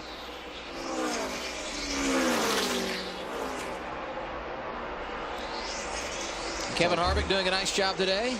Up 18 spots, scored in 4th.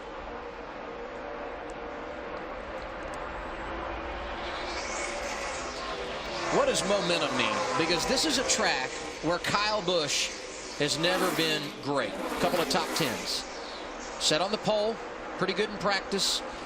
We know he didn't like his car early. Running third right now. Momentum good for that team. How much does that help? Yeah. Momentum's good anytime, as long as it's the right momentum, and he's got the right momentum because he's coming off of a couple of really good runs and good runs at Charlotte, and even the way things worked out in the All-Star race, he still had good stuff. So I think when you look at the last 2 or 3 weeks or the last 4 or 5 weeks, even when you come to a place that you've not been very good at, you think, okay, I've got a little bit of Mo on my side right here. I'm going to be able to turn a 10th place run into a 2nd place run. I may not be able to win, but I'm going to turn it around a little bit. And I think his attitude's kind of headed in that direction. I think he's a lot more mature this year than he was before. I think with that team specifically, though, when you talk about peaks and valleys, they're the highest and the lowest. Oh, man. You know what I mean? Yeah.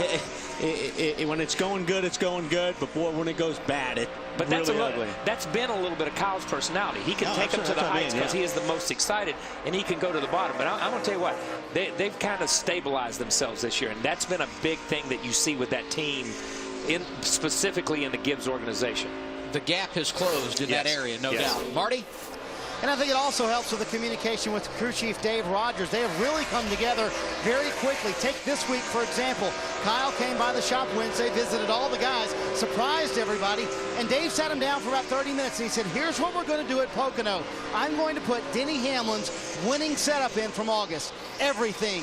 And then you tell me what you want to change. You feel it out, and you make changes from there. And what it did, you guys mentioned Kyle, previously not very good at Pocono, but it gave him confidence. He said, yeah, now that feels good. Let me change this. So then he made it his own setup, but it all started with his teammate Denny Hamlin's setup, and that's how teamwork and communication works to make you better at a racetrack, where before, you haven't been very good. Hang on.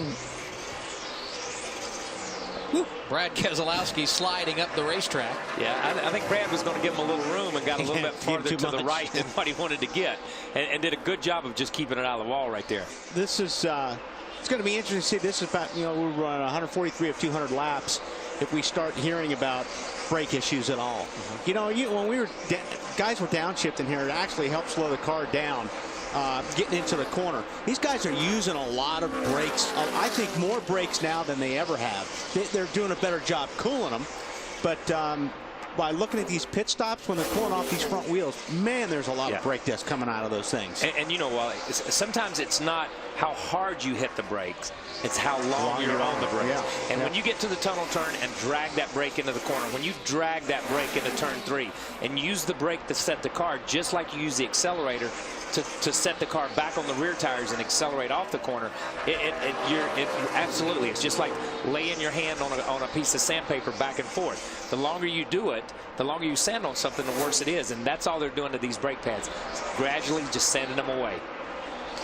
Denny Hamlin took the lead from Kevin Harvick. That was at lap 106. He's been out front ever since. 57 to go at Pocono.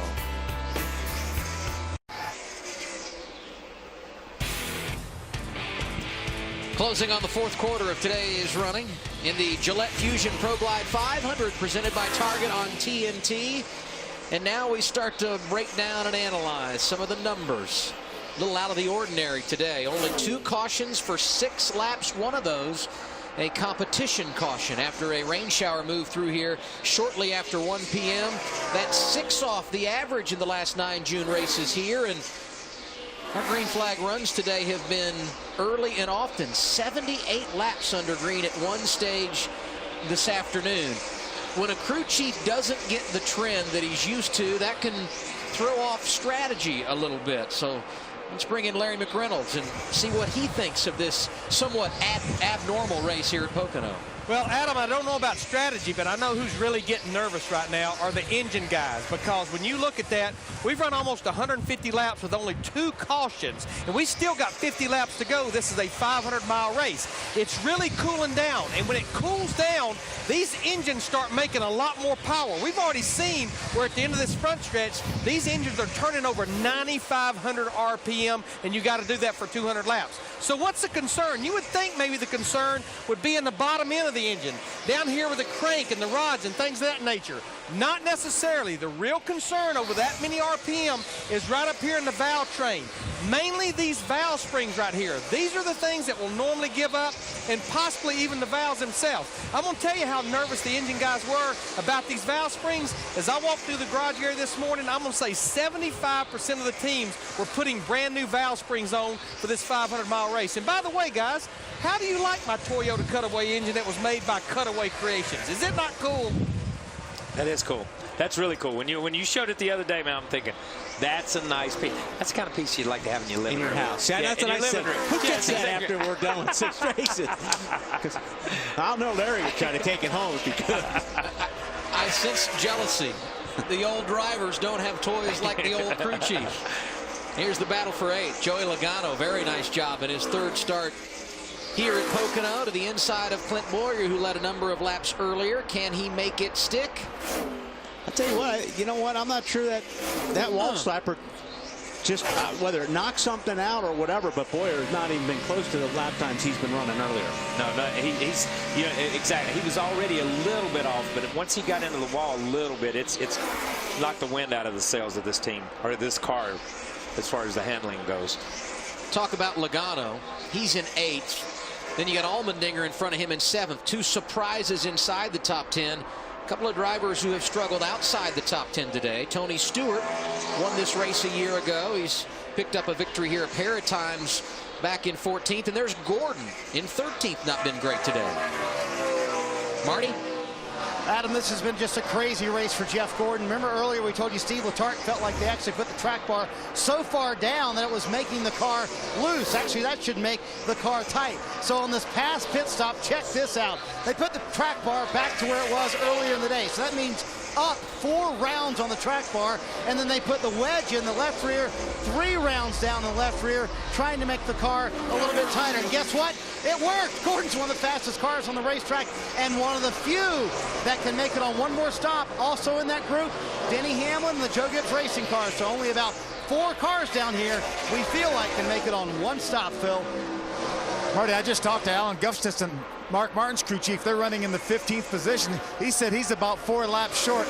Everybody I've talked to up and down my end of pit road said they're anywhere from 2 to 4 laps short. I asked Alan, who do you think can make it? He said the 11 and the 31 are the guys that we hear are thinking they can make it. You can't be a half a lap short here. No, a half a lap short here is a long way. You know what I mean? That's a full lap at Charlotte. That's a full lap at some of these other places. When you look at, something interesting, that Marty just said, and Larry talks about it all the time, and you hear people talk about it. You've got to stay ahead of the racetrack, and you got to stay ahead on adjustments. The 24 made an adjustment the wrong way, and it took them the wrong way on the racetrack. Now, with only 50 laps to go, they've got to recover from that mistake, because they are one of the fastest cars on the racetrack. But is there time left? Will they catch a caution? Will the cards, or will the game play out, or the race play out the way they need it to? Denny Hamlin trying to put Kurt Busch a lap down. We'll see if he does it when we return. You're watching Sprint Cup Racing from Pocono. Debris on the Long Pond straightaway has brought out caution for the 3rd time today here at Pocono at lap 154. Denny Hamlin leads this race. Kurt Busch, who had gone a lap down while we were away, will receive the free pass. Johnson, Burton, Kyle Busch, and Kevin Harvick, the top 5. Those 4 cars behind Denny Hamlin. Casey Kane, A.J. Allmendinger, Joey Logano, Clint Boyer, and Greg Biffle inside the top 10. Under caution, a pit stop late. Good opportunity to take a swing at it and see what you got. Well, yeah, you almost got to get out of pit lane first. Yeah, this is, there they are picking up the debris on the racetrack. But this, this changes Larry's strategy. Like Larry said, they were going to be 3 or 4 short. This changes that. But they're still going to work in another stop because they've been stopping at 31 laps. So now the stops are going to come from 185 to 195 in that kind of range right there. And any advantage those drivers had that had stretched it to 131, the Joe Gibbs drivers and Jeff Gordon, doesn't matter anymore.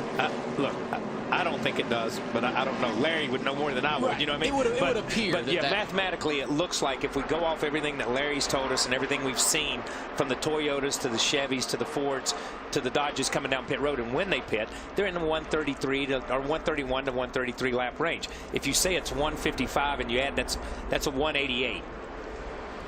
Here they come, Ralph. Waiting for Jimmy Johnson. Chad Canals had asked him to start saving fuel about 7 laps ago. Jimmy's going to take 4 new tires and fill it up with fuel. Looks like a small chassis adjustment. He says the car's a little out of control on new tires, Matt, but then it starts to come in. Harvick slides to a stop. They're going to put Harvick's pressures back to where it was 2 runs ago when his car was yarding the competition. He was one of those guys, Marty, that could have made it on one more stop had the caution not come out. Matt, Denny Hamlin said the car just too tight to go early in the run. It's also tight late in the run, 3/4 of a round down on the right rear wedge bolt, trying to loosen it up just a little bit. His teammate Kyle Busch all the way at the end of pit road, a little bit tight center, and they take a half round on left rear. Denny Hamlin wins the race off pit road this time.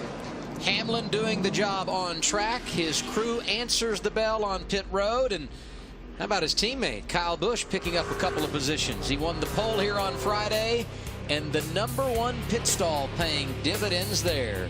45 to go at Pocono. The Home Depot. Back at the Pocono Raceway, under caution for the 3rd time today. 43 laps to go in this afternoon's event. Now we check in with Larry McReynolds for his rankings of today's fastest pit crew. Larry Mack talking about the guys who have got it done on pit road. Hey, Larry. Yeah, I mean, obviously, you look at that 11 car. I mean, they have won the battle off pit road several times. And honestly, when I look at Kyle Busch and that 18 group, there's several times they came in running 2nd and 3rd. A lot due to pit selection. They won the battle off pit road. And you know what? Our points leader, Kevin Harvick, that Gil Martin crew started back in the 22nd position. They have been solid as a rock all day long, sitting there in the top 5 at a racetrack that has not been that great to Kevin Harvick. Along with Larry's vote, the fastest pit crew is determined by the winner of the race, the fastest pit time, and your vote at home. Be sure to text your vote to number 2258. That's 2258. And you can make your choice. The AT&T Fastest Pit Crew of the Year Award, brought to you by AT&T, the nation's fastest 3G network. Pit road was a busy place as they came in under caution. And an interesting time for Kevin Harvick as he made his exit. It's always tight in the pits, like Kyle mentioned. This is probably our biggest pit lane out of all the racetracks we go. But you're still just almost running over your guys. Wow. Do you get to vote for the closest call? That was the closest he would call. Win. And the Jackman did exactly right. He just kept running. I mean, that's a bad part, because that way the driver has already committed. Wait a minute. No. You think the driver's going to stop? No, the driver's trying keep to. running. But how many times have you seen how many times have you seen a driver try to correct and a Jackman freeze? That's ugly too.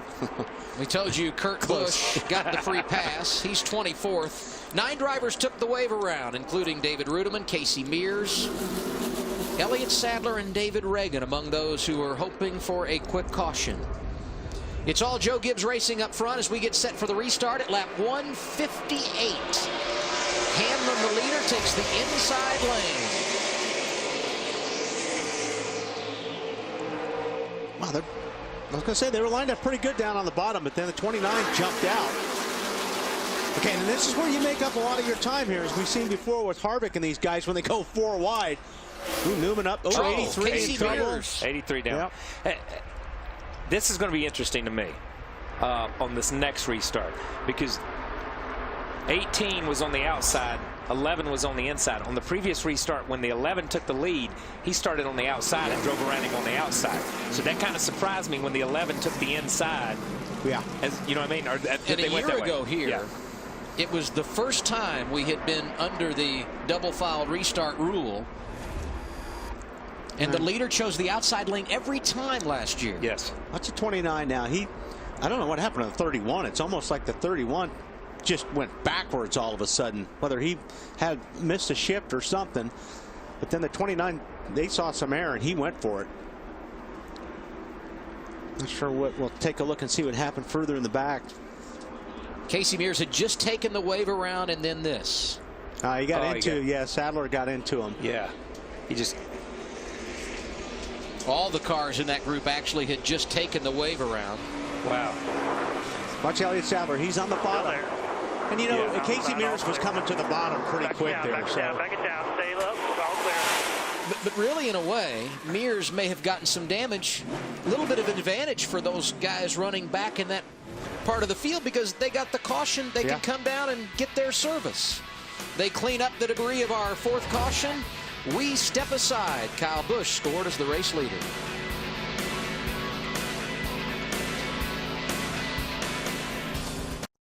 Welcome back to NASCAR Racing on TNT here from Pocono Raceway. Real quick, before we get to the race recap, we want to give you an update. We had Jeff Gordon, Tony Stewart just come into pit on lap 160. Right now, your leader, Kyle Busch, but let's take a look at the highlight package from earlier today. You know, it was a rough day starting out. Wouldn't you say so, Larry? We were just about to take the green flag, and you can see the black clouds there. It moved in, a lot of high wind, heavy rain. Only lasted, though, for about 10 or 15 minutes. Well, it did, but then they had to wait a little bit because there was a hole in the track, what you see there, epoxy as you call it, right? Fixing it, getting it dry quickly. Finally, 3:06, they take the green flag. Drivers are ready to get back out there on this track.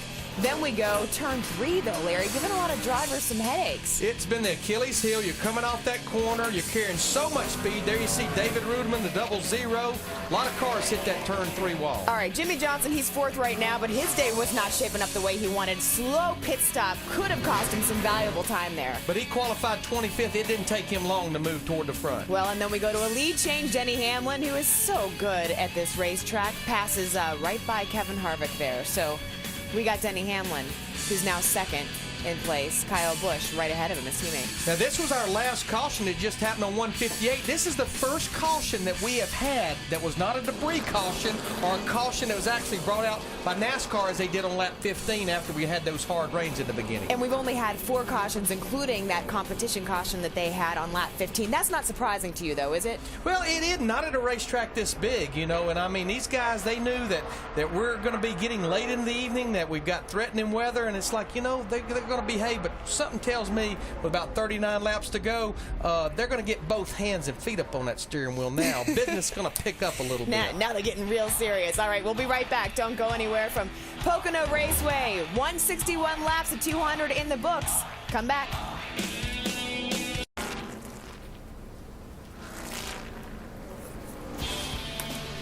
He's back. Don't forget, we brought Race Buddy back for all the action, and this is the best part of the race for you to log on to NASCAR.com. Join Race Buddy. We're 162 laps through 200, so this is the perfect time to check out your favorite drivers, get cool in-car vantage points. You can check out all the action, see what your favorites are doing. Tony Stewart doing some interesting strategy, Larry Mack. What do you think? I think he has figured out he's not going to beat those guys at the front of the pack by outrunning them, so maybe he can out-fuel mileage them a little bit. He came to pit road at lap 160 with 40 laps to go. What he's doing, Lindsey, here under caution, he's shutting the engine off.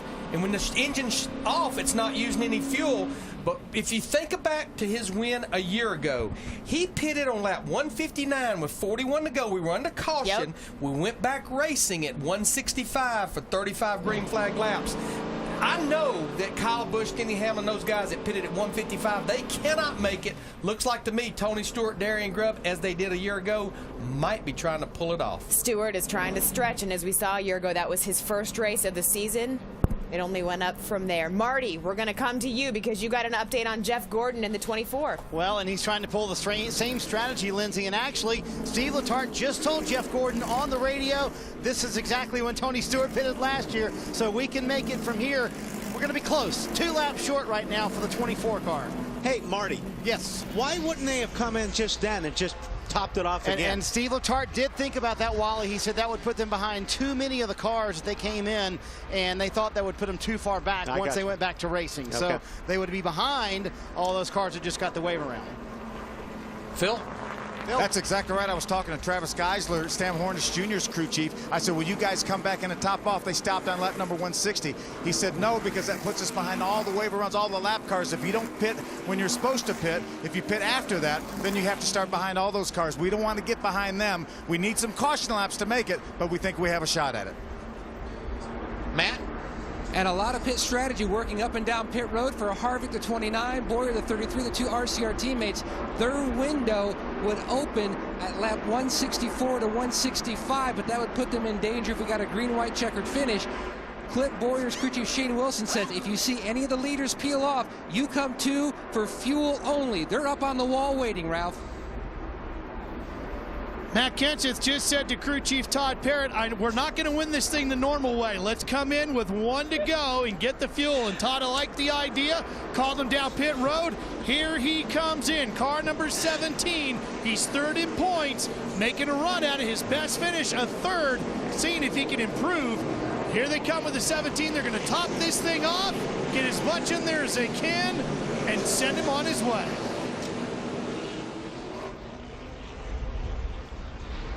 And the 24 is going to, he saw all those guys peel off and figured, well, I got nothing to lose. So this is a good move, I think, on their part. Another team that just came down pit road is the 82 car, Scott Speed. We have not spoken about him, but he has stayed in the top 20. They had that crew chief shift. They had a lot of stuff that went on over there between Brian's team, now Casey driving there, the crew chief shift and stuff. And this could be a big race for them. If the fuel mileage thing plays out, this could be something where that team salvages something today, because I think they've run a good race. Much needed shot in the arm for them. Larry? I tell you a guy that I like what Brian Patty did with Juan Pablo Montoya riding with him here, is he came in on lap 163 with 37 laps to go. And when I look, now he's in the 22nd position, but when I look at the top 22, the first car that catches my eye that they can make it is this 42 car right here. You see what he's doing? He's driving along, now put his left foot in and clutch it, and he'll coast, trying to save fuel. See? Yeah. And he was running back in the 27th position. All of the other drivers came down, and it paid off for Montoya, Phil. Remember when these guys were looking at maybe making one more pit stop? That was the only team on my end of pit road that thought they may be able to make it. And they were going to have to run 36 laps twice because they last pitted with 72 laps to go. So I have a good feeling that the 42 car may be able to make it all the way. A number of cars up front. No, they will have to come down pit road one more time. The front row as we go green, Kyle Busch and Denny Hamlin. Green flag waving at lap 165. 35 to go at Pocono. Busch in the outside lane gets the jump. Wow.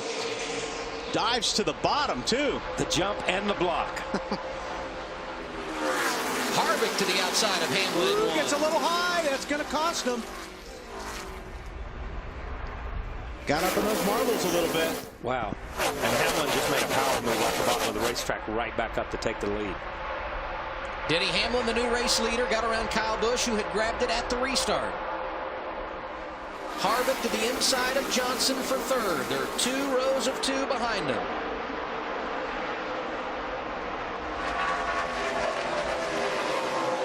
Allmendinger, 5th spot, sitting right there. Got Logano sticking his nose down there on the bottom. For a driver that doesn't like this racetrack and struggled in practice, he'll like it a lot more, I bet you, if he gets a top 5 run out of it. And now's the time to use that bottom, when you can get to the bottom and go back to the gas. Obviously, that's always been the fastest way around here until the grip moves to the top. But that's a strong move on the bottom. Hamlin is checked out. And we got trouble. Jamie McMurray into the wall. Wow. McMurray was running inside the top 15. Okay, turn that thing into a pinot. Okay, Jamie. And now what this does is all those guys that pitted took themselves out of the race. Yep. Because they don't have time. It's not a fuel mileage race now, and they gave up all their track position. Casey Mears gets the free pass. McMurray, who had finished 2nd 3 times in the last 5 races, not so fortunate today. Wow, it looks like Reagan slid up the racetrack right into Jamie. Looks like the 6th car of Reagan either got a big push or something, but he shot up the racetrack. Riding on board with Tony Stewart. Here's the accident.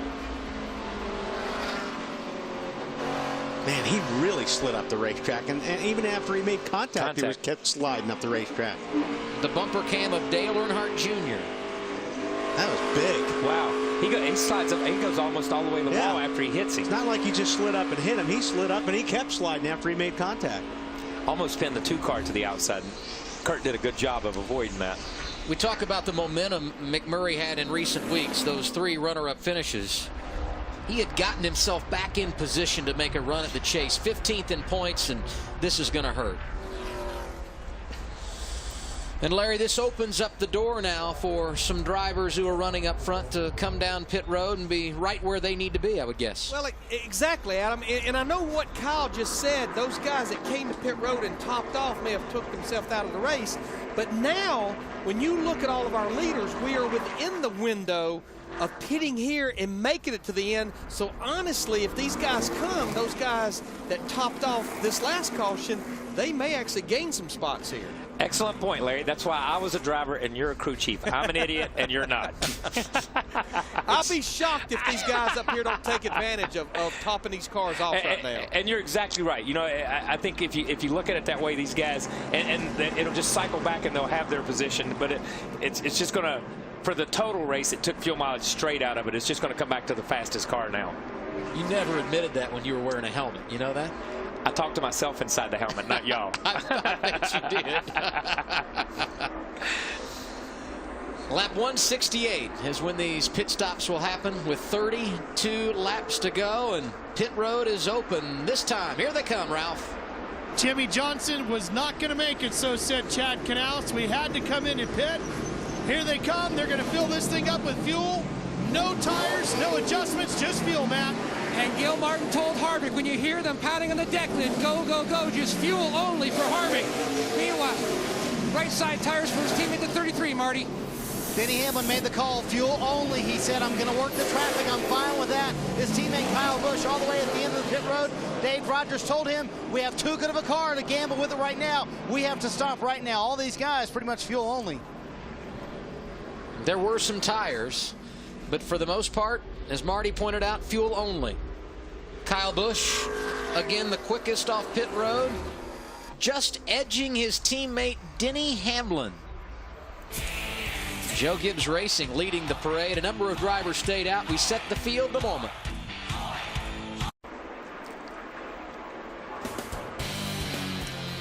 It's been an eventful day at the Pocono Raceway. Welcome back as we enter the closing laps of this afternoon's 500-miler here with Kyle Petty and Wally Dallenbach. I'm Adam Alexander. So much talk late in the race has been about strategy, gentlemen, and the field has we always do this, though. Completely shaken up. Yeah. Denny Hamlin, Kyle Busch restarting 14th on back. That's impressive. The whole strategy has changed in the last 50 laps. With 50 laps to go, it just became another race. Once it was a fuel mileage race, one-stop race, then it became maybe a one, maybe not a stop race, and now it's just down to nothing but speed. And so many guys have had to pit. Now the strategy's out. It's just go for broke. And what's going to be great, the fastest drivers that we've seen on track are going to restart outside the top 10. There's going to be some movement in the closing laps. You've got some guys right there, 5, 6, 7, 8 rows back right now that have got to work their way up, so it's going to be pretty good. The double file restarts always make it entertaining, and we've been given the one to go. So the next time by, the business on track will begin. Kurt Busch, who has had a number of ailments today. Our scoring board has been broken up here into two different columns. He's been on the right column at the back of the field most of the afternoon. He scored as the race leader when we go back green. Let's go down to Phil. Adam, remember when I told you that Travis Geisler said we're not going to come back in, but we do need a few caution laps? Well, those were the caution laps. They last pitted on lap number 160. You see him starting up on the front row. They've been a solid car all day, top 15, top 20, never in danger of going a lap down. Right now, Sam Hornish is trying to better his career best finish of 4th, which he got right here last year. And Phil, that one of 2 good runs he had here at Pocono a year ago. Sam, one of 3 drivers that recorded top 10 finishes in both Pocono races last season. Montoya and Gordon the others. And Tony Stewart continues to work the fuel mileage game. He's 3rd at the restart. You know, these guys don't want to give up too much, and Larry spoke about it earlier. What if you get to a green-white checkered? We've been just trying to get to the end of the race. You know what I mean? This is a 2.5-mile racetrack. Okay, so every time you do that, you've added 2.5 miles for every lap. So these guys, we were cutting it close, being 2 or 3 short. Now if you get the green-white checkered, you got to pit. And maybe more than 1 green-white checker. Think about 3. 3, 2.5 miles a lap. You're talking about a lot of laps to make up there. So here are the top 5. Kurt Busch, Sam Hornish Jr., Tony Stewart, Juan Montoya, Ryan Newman, the top 5. Jeff Gordon, Scott Speed in 6th and 7th. And then there's Regan Smith. And this is, this is the point, too, where guys are going to be a lot more aggressive right now in these restarts. You have to be. Kyle Busch and Denny Hamlin restart 14th and 15th, and they pull out a line as we go green. And Denny's already on the move. That's exactly right. Kurt Busch, the race leader, chose the outside lane. Now this is where Hamlin and those guys, they can lose a lot of time to these leaders if they don't get through that traffic. You see they're about in the middle of the pack. Yes. They got to go.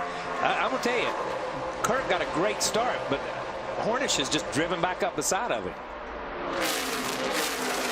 Roger Penske picked up a pair of wins last night. Brett Keselowski getting him to victory lane in Nashville in Nationwide Series competition. And last night it was Ryan Briscoe who won an IndyCar competition in Texas driving for the captain.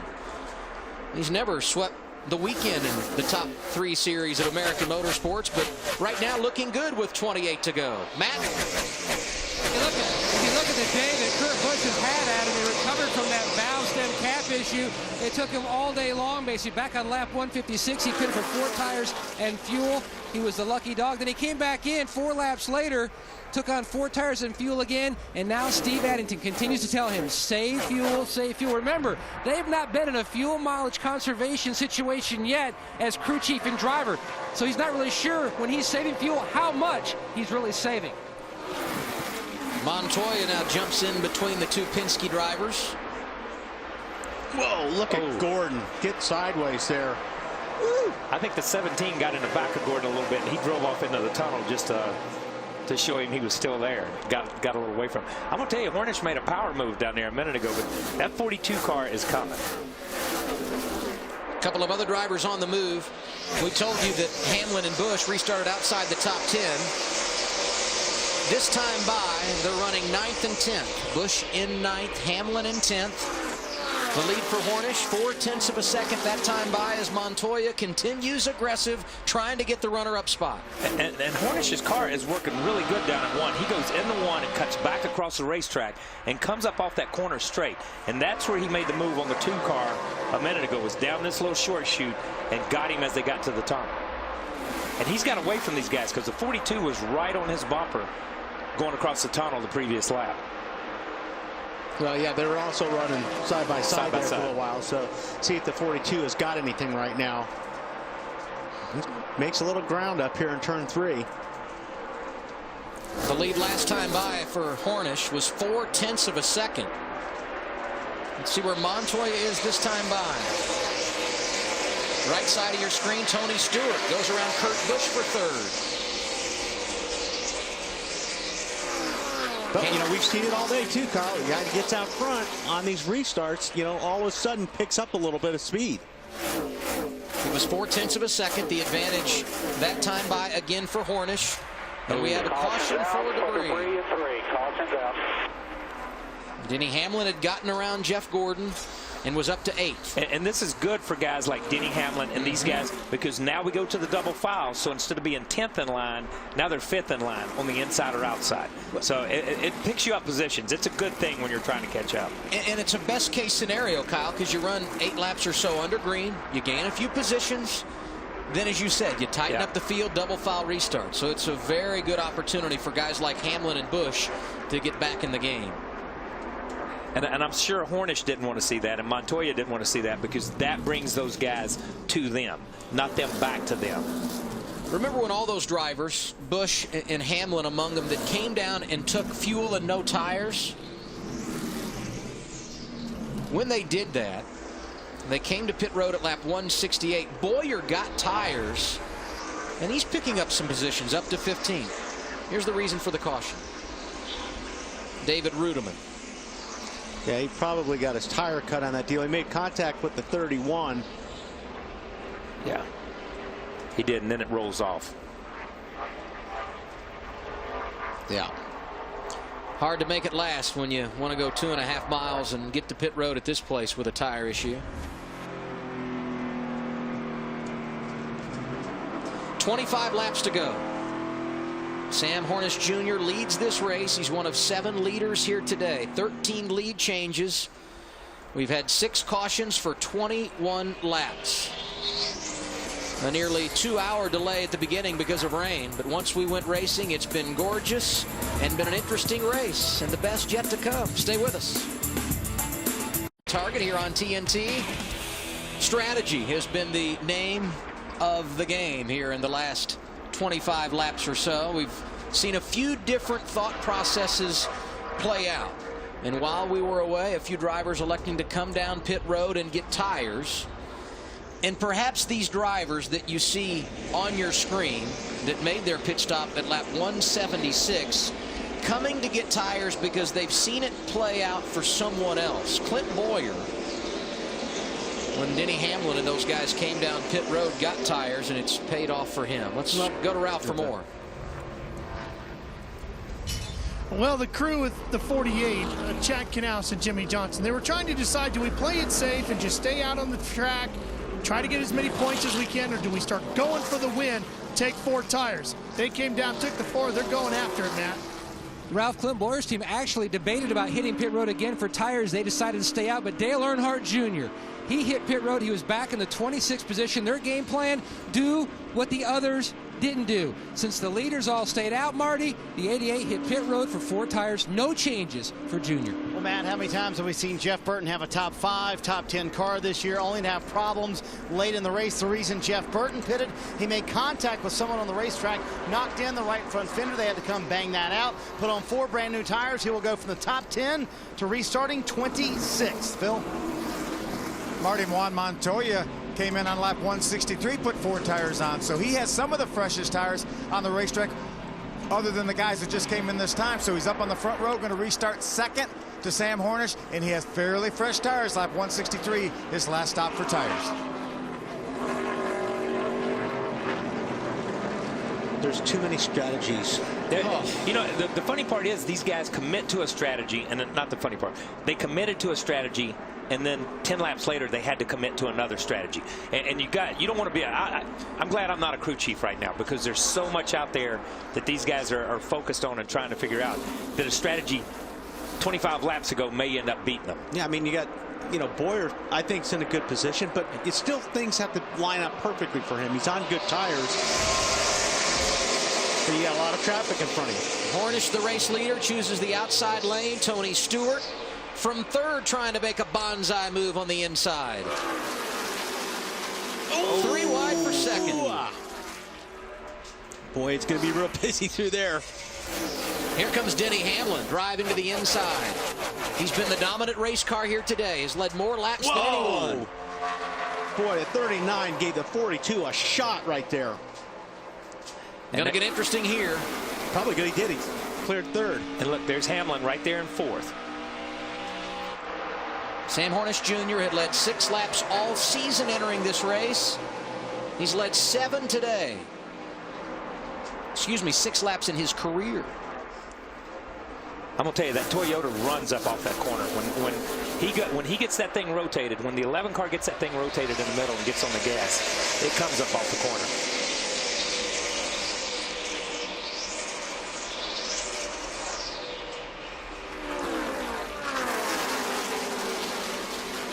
Talk about drivers that have look at the 18 slide up there too.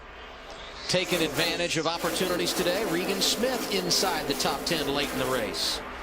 As good as we've seen him perform in 2010. I'm gonna tell you, out of this group we're watching right here, the 42 and the 2, I'm gonna tell you, they are driving right now. Yeah, there you go. A little nudge? Nah, it's a little nudge. I'm here, and I need this position, and I need to get around you and get to the front as quick as possible.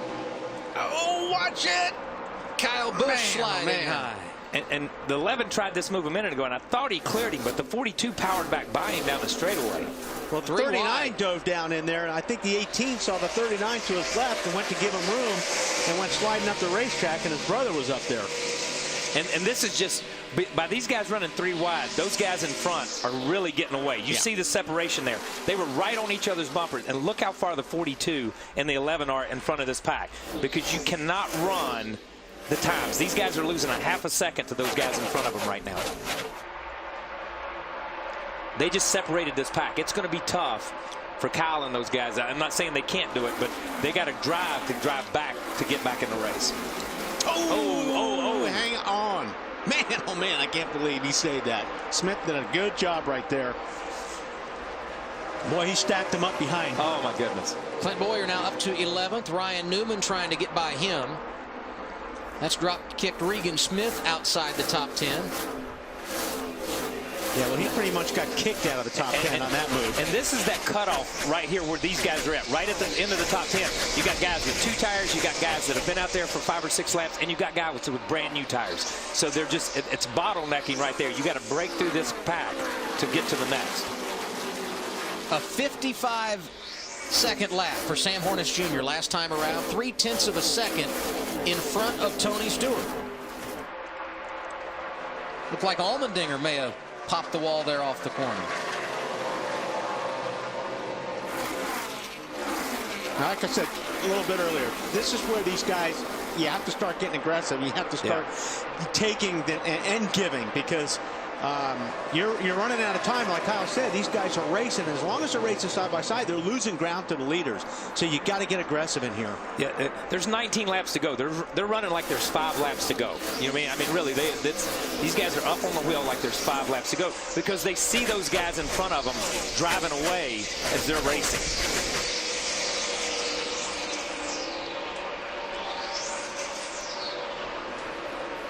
Hornish led by 0.2 of a second that last time around. Boy, Hamlin's nice coming battle now. for 4th. Then he closed up the gap on Stewart a bunch there in the last lap.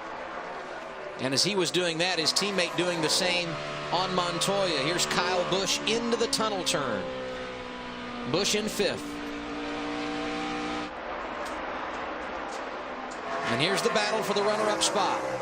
Denny Hamlin looking to the inside of Tony Stewart. And then he decided at that time not to go to the bottom of the racetrack, to try to stay up here a little bit, and then he cuts back across the corner.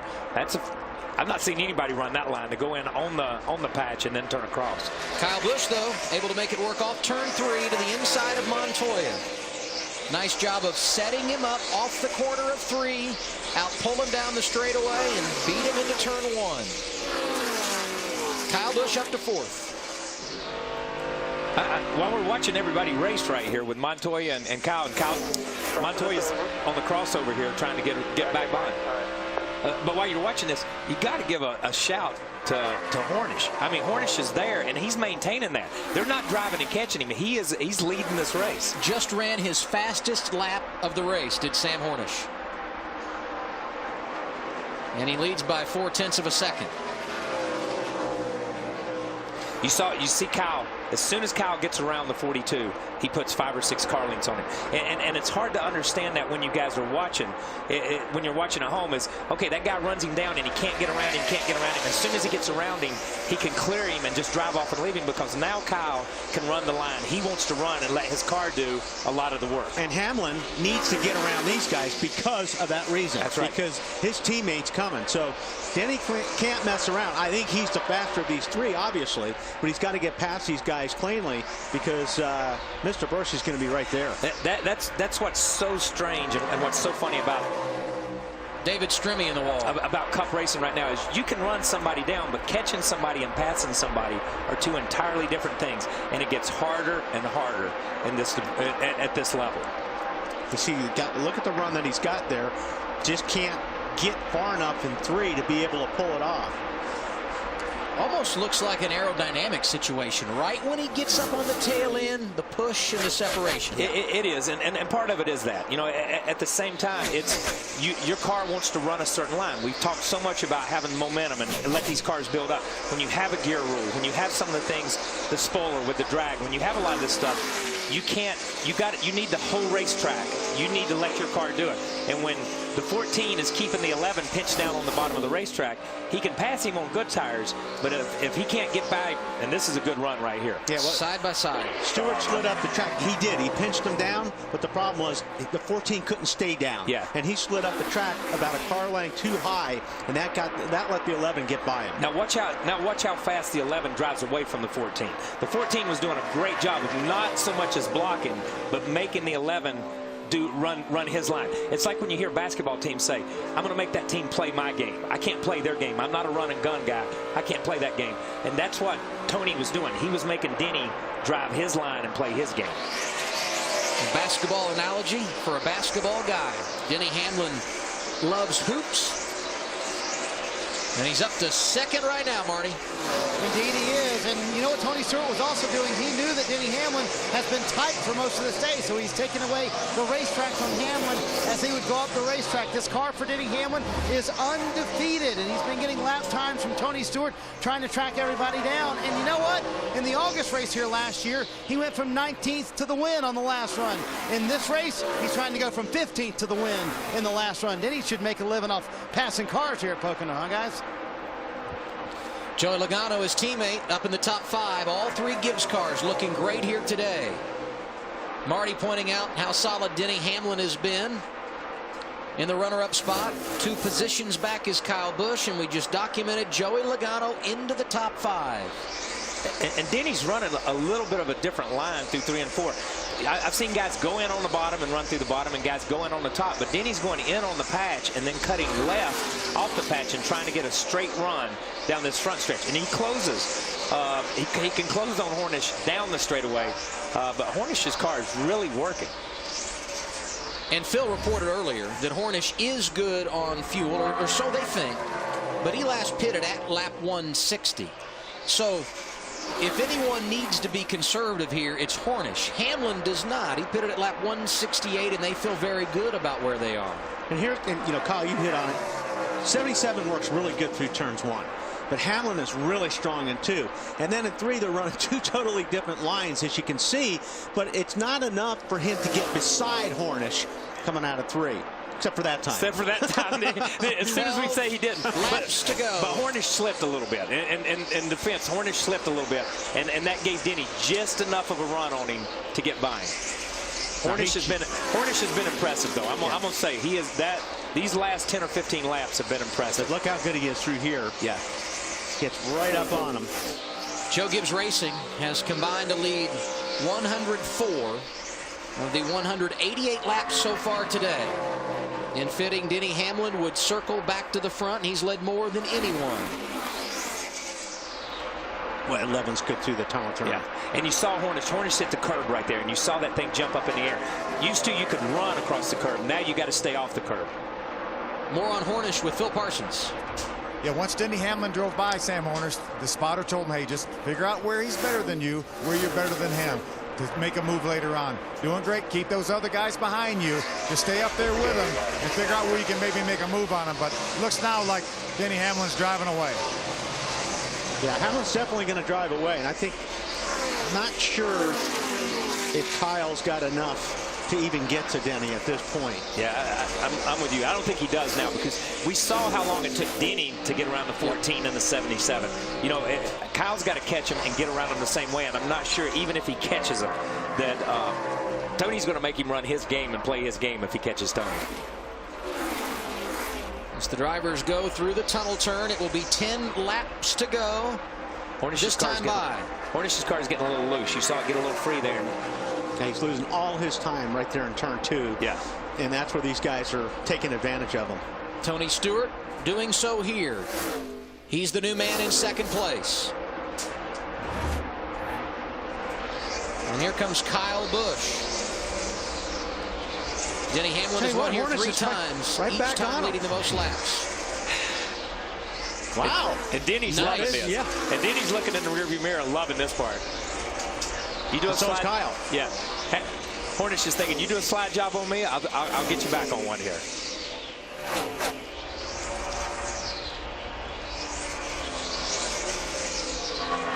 They continue side by side for second into the tunnel turn. That's Stewart down low, Hornish up high. Yeah, Kyle may get a piece of him right here. Nope. How good would this race get if Busch could get around these two and then we get a caution? I'd like to see the restart with Hamlin and Busch on the front row.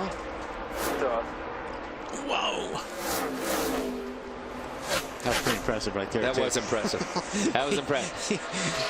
Kind of bounced sideways in front of the 77 through 3. Yeah.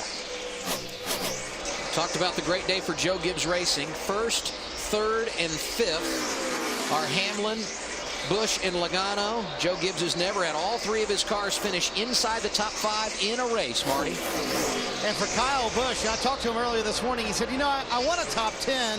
A top 5 would be like a win. But you guys know Kyle Busch. He is not happy sitting there in third. You know he wants to win. But for Kyle and Wally, I ask you the question. If you come to a racetrack where you've struggled before and you walk away with a top 5, it's got to feel like a win almost, doesn't it? No, there's no question. Especially if it's a track that, like you said, you haven't had a lot of good runs at because you dread going to that racetrack. Yeah. You know, if you've got a place that you just don't get a hold of, and then all of a sudden you run well at it, yeah, it's real important. And Logano entered this race 18th in points. He's now 16th and gaining ground on a position in the chase in this his sophomore campaign. The 29 and the 31 have just driven around the 42. I don't know if he slipped or what happened, but he just lost 2 positions right there. But these guys, you know, these guys have been a factor all day long. The 31 and the 29 and the 33. The whole Childress organization has been there, and now that all 3 of those cars are in the top 10, these guys are trying to fight their way back. They stopped and got tires. They're trying to drive their way back to the front, but you know, with 8 laps to go, they need that caution also. Harvick entered the point leader, doing what he needs to do to maintain that position in the standings. As they run on the track, Harvick leads Kyle Busch by 14 points. Talked about Clint Bowyer getting into the top 10. He passed Kurt Busch to do so. I'm not sure how satisfied Bowyer will be at the end of the day. You see, he was the early leader, dominated before halfway. Caught the wall at one time, and the handling went away for a period, and now he finds himself in 10th. Strategy of the other drivers certainly has contributed to him being in the 10th position instead of the top 5 where he spent most of the afternoon. The lead for Denny Hamlin, 2.1 seconds over Tony Stewart. Kyle Busch another 0.7 of a second behind in third. 7 laps to go at Pocono.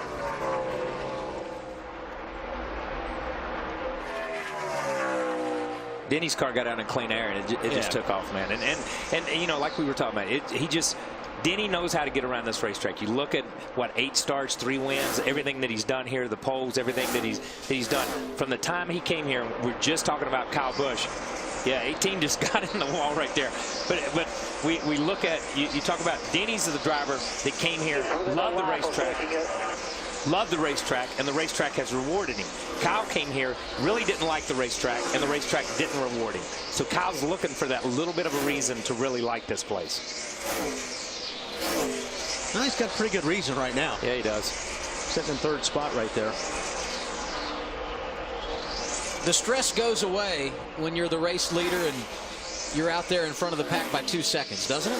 Yeah, a little, but not a whole lot. I mean, trust me, he's still looking in that mirror every second he gets to see if Stewart or any of those guys are gaining on him. With about 5 to go, the stress comes back, and you look in that mirror, and your guy says you're 2 seconds on him. And the next time you come back, he says, you're 2.5 seconds. And you're like, how can he be 2.5 seconds? He just got bigger in my rearview mirror. You know what I mean? Because you begin to see things and feel things. It's strange the last few laps of a race. According to Kyle, the stress load just got heavier because the last time by, 5 laps to go for race leader Denny Hamlin. Sometimes you lose track of big items that happen during a season. Let's not lose sight of the fact that we're still just a couple of months removed from major knee surgery for Denny Hamlin. I mean, it blows me away what he's done since that time. Okay, but let's be honest. What better physical therapy can you have than standing in victory lane holding a trophy? Hey. You know what I mean? So no matter how much surgery he's had, and he's done a tremendous job. You know, when he came back and run the whole race at Phoenix a couple of laps down, you know, I was one of the first to say, man, I think I'd have got out of the car. He should have got out of the car and rested himself. But I think Gibbs, Joe said it in the pre-race. You know, I think that inspired that team and said, man, if he's going to hang with us, we'll hang with him. We're back in with him. And the next thing you know, they're 3 or 4 races up. Denny Hamlin and Jimmy Johnson entered today's race tied as far as wins on the season, 3 apiece.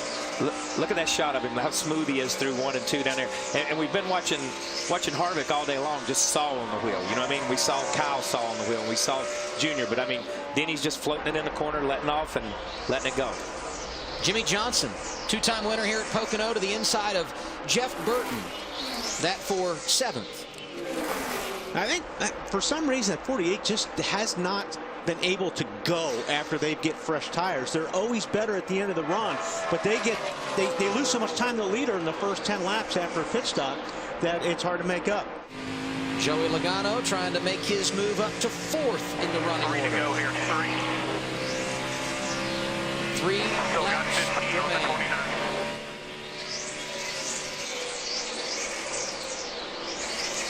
Yeah, Joey's trying to get around the 77, but the 29 is coming. The 29 had broken away from the 31 and is running this pack down. The 29's hoping these guys start racing in front of him a little bit.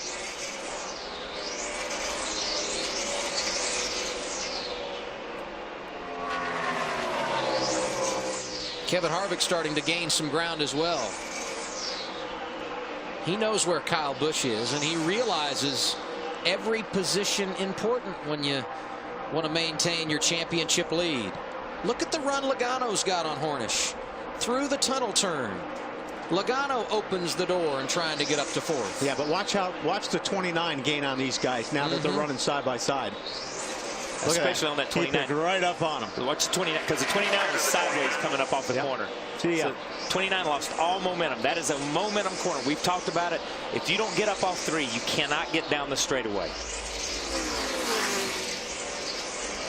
Hornish is liking this part of it. Outside. Get out. Hornish trying to match his career best finish. He got it here August a year ago. And as they battle for a position in the top 5, there's no doubt across the Long Pond straightaway, and there you see Harvick going for position. Tell you what, Logano hung right in there. Logano hung right, but they just about have to stop when they get into the corner like that, and you can see as we'll pan back to the front. Oh, he got into him. Logano around. Can he save it? He is unable to. Caution. And the caution came out right as Denny Hamlin was crossing the start-finish line to get the white flag. They're all coming above you. This was very close. If Denny Hamlin got the white flag prior to the caution, this race would be official.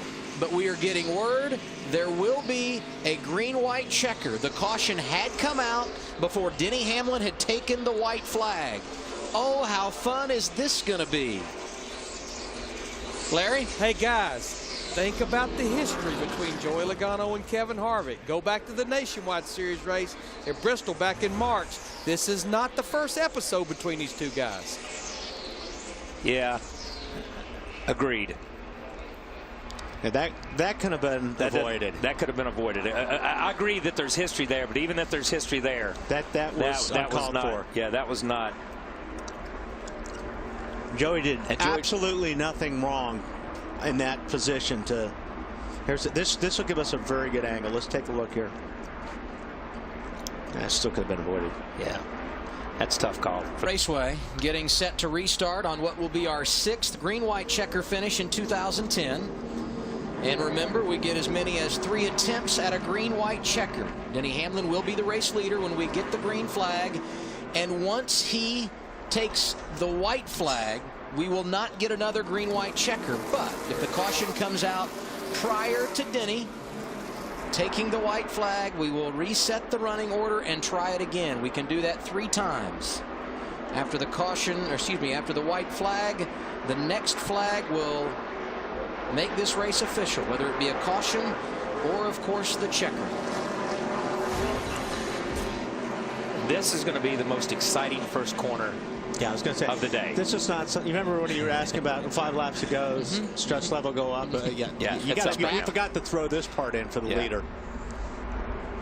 Denny Hamlin takes the inside lane. His teammate Kyle Busch right behind him. And their old teammate Tony Stewart restarts on the outside. Stewart, of course, won this race a year ago, and fuel mileage a question for him. The first attempt at a green-white checker, NASCAR's version of overtime, underway. We are green. Great start by Hamlin. Here we go. Hold your breath. Harvick was inside, then outside. Boy, but Hamlin Denny got through there really, really good. And that's what he needed to do. Everyone clean through turn 1. Kyle Busch working on Tony Stewart for second. Oh, look at Harvick. He made that low groove work earlier on a restart. To no avail here. Joe Gibbs Racing 1-2. And I think those 2 corners are just enough for Hamlin to keep that. If we get the white flag here, there will not be another attempt at a green-white checker finish. Hamlin leads, white flag in the air. 2.5 miles to win number 4 in 2010 for Denny Hamlin.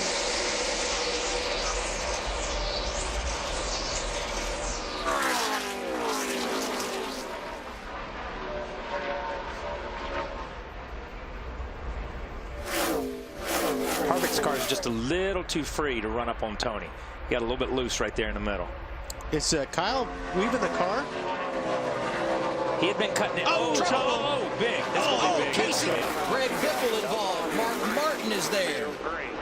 No caution has come out. They're going to let him race back as Gordon piles in, and now the caution. 6. You knew that was going to be big when you saw the 9 coming back across the racetrack. Denny Hamlin came here as a rookie in 2006. He won both poles that year and won both races. Career win number 12 for Hamlin comes in his 4th at Pocono. He wins the Gillette Fusion ProGlide 500 presented by Target. Look at that. Wall there. Newman. Yeah, this is going to be, they're going to have to sort this one out. Wow. Because I tell you what, that 9 car, you saw it hit and get up on top of the wall. Mark was in it. 6 car, Reagan came into it late. Casey Kane out of his car. That's a good sign. You see the medical crews working with Jeff Gordon in his car. Greg Biffle, another one of those that had heavy impact. There's Marcus Ambrose. His window net is down. That's a good sign. David Reagan, who also got a part of that accident, just drove across the start-finish line. Yeah, across the start-finish line that we're in the wreck still. Oh, and look at Logano. Pulls right up to Harvick. A 2.5 mile speedway with short track characteristics. Yeah. You know, and here's Joey's team trying to keep him calm down, and this is probably best. That's Joey's dad. Joey's dad's wanting to get in on him. Go in there and tell him. That's why Joey's dad's got his hard card pulled a couple of times. Let me just go ahead and say that. Yeah, but no, you know what? He needs to do this. He needs to vent. I mean, he's been taken out so many times at the end of a race, whether it's a nationwide race or whatever. And, you know, he should be mad. Yeah, and I'm gonna say this in Joey's defense. You know, they were just racing, and I probably spoke too soon. I don't think it was Harvick's fault. I don't think it was Joy's fault. But Joy has to stand up for himself at some point in time. You know what I mean? We saw, you know, Burton last week say, I'm not going to take it anymore. I think you're seeing Joy say, I'm not going to take this anymore, especially from Kevin Harvick, because he and Kevin just seem to find their place, same place on the racetrack all the time. Yeah. Like you said, it was tight racing. You're at the end of the race, but you're absolutely right, Kyle. He has got. You're going to get pushed around in this business, and we're the best at nudging you, rubbing you, leaning on you until you went and talked to him. And once you went and talked to him, then they leave you alone. It's not a problem with it. Okay, here's what happened final lap. Casey, and Allmendinger put a big block on him, and that's what it was. Oh. He put and man, once you get in that grass, you're done. Yeah. Wow, that was a hit, man. Wow. That was a hit. That was a hard hit. The 16 and the 5 just drove into the side of the 9, had no place to go. The Mark Martin and Biffle took the hard hits right there. And then you see 24 come into it. 26. Yeah.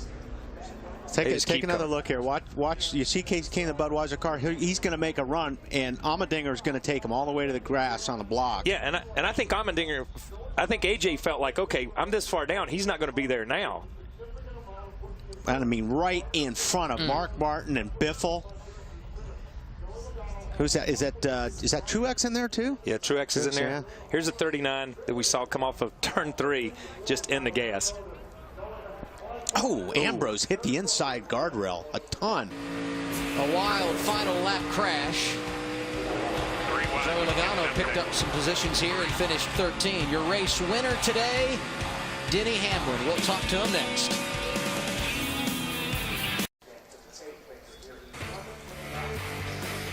A number of drivers getting damage on a final lap crash, and the leader got a little damage as well. The celebration party for Denny Hamlin, and he ends up nicking the wall. Watch this.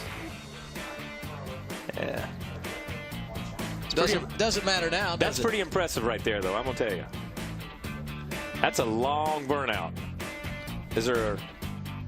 Okay, here we go. There it is. Oh, yeah. Oh, that wasn't just measure. a nick in the wall either. All fun and games till you hit a wall. Yeah. I bet it hasn't wiped the smile off his face. He's in victory lane with Marty Snyder. And what an impressive day for Denny Hamlin, who at points in this race said, I'm just cruising, I'm out here riding, and he showed it late in the race, going from 16th to the win. Not bad for a guy who earlier in the week told me you were about a C on restarts. You did pretty good, but what was your mindset when that green-white checker came out and you were almost to the white flag? I asked Mike, the bad part is I probably could have got to that white flag in time, but I started backing off just in case we needed fuel mileage, and he said, no, get that white as soon as you can, and I literally just kept focusing on that light, and I saw it turn yellow right before I got to the line, but we just flat drove through those guys, and it was similar to what our win was here last year, and just it was just a great car. Best it was all day was that last run, so just can't thank everyone from FedEx and all their employees, FedEx Freight, JGR, the whole 11 team, Sprint, Gillette, Coke, and you got a clean shave. Yeah. But thank all them. And this car is undefeated. 3 races, 3 wins. Dude, you're not supposed to damage the left front when you do a burnout, though. I know. You're going to catch grief for that one. I know. I owe the Fab Shop some donuts or something. But also got to thank all the fans and everyone from Sprint. It's just been a great year so far. Think we should rename this place? Hamlin Speedway, maybe? Nah, I like Pocono. You like Pocono. All right, I think he should like Pocono. His 4th career win here at Pocono, Adam. Denny Hamlin enjoying another victory in Pennsylvania. And it got wild in the final lap. Casey Kane, one of 10 drivers involved on the last lap crash. All of these drivers out of their cars and in the medical center. We will update their condition as we get it. And they're not the only ones upset at the end of the race.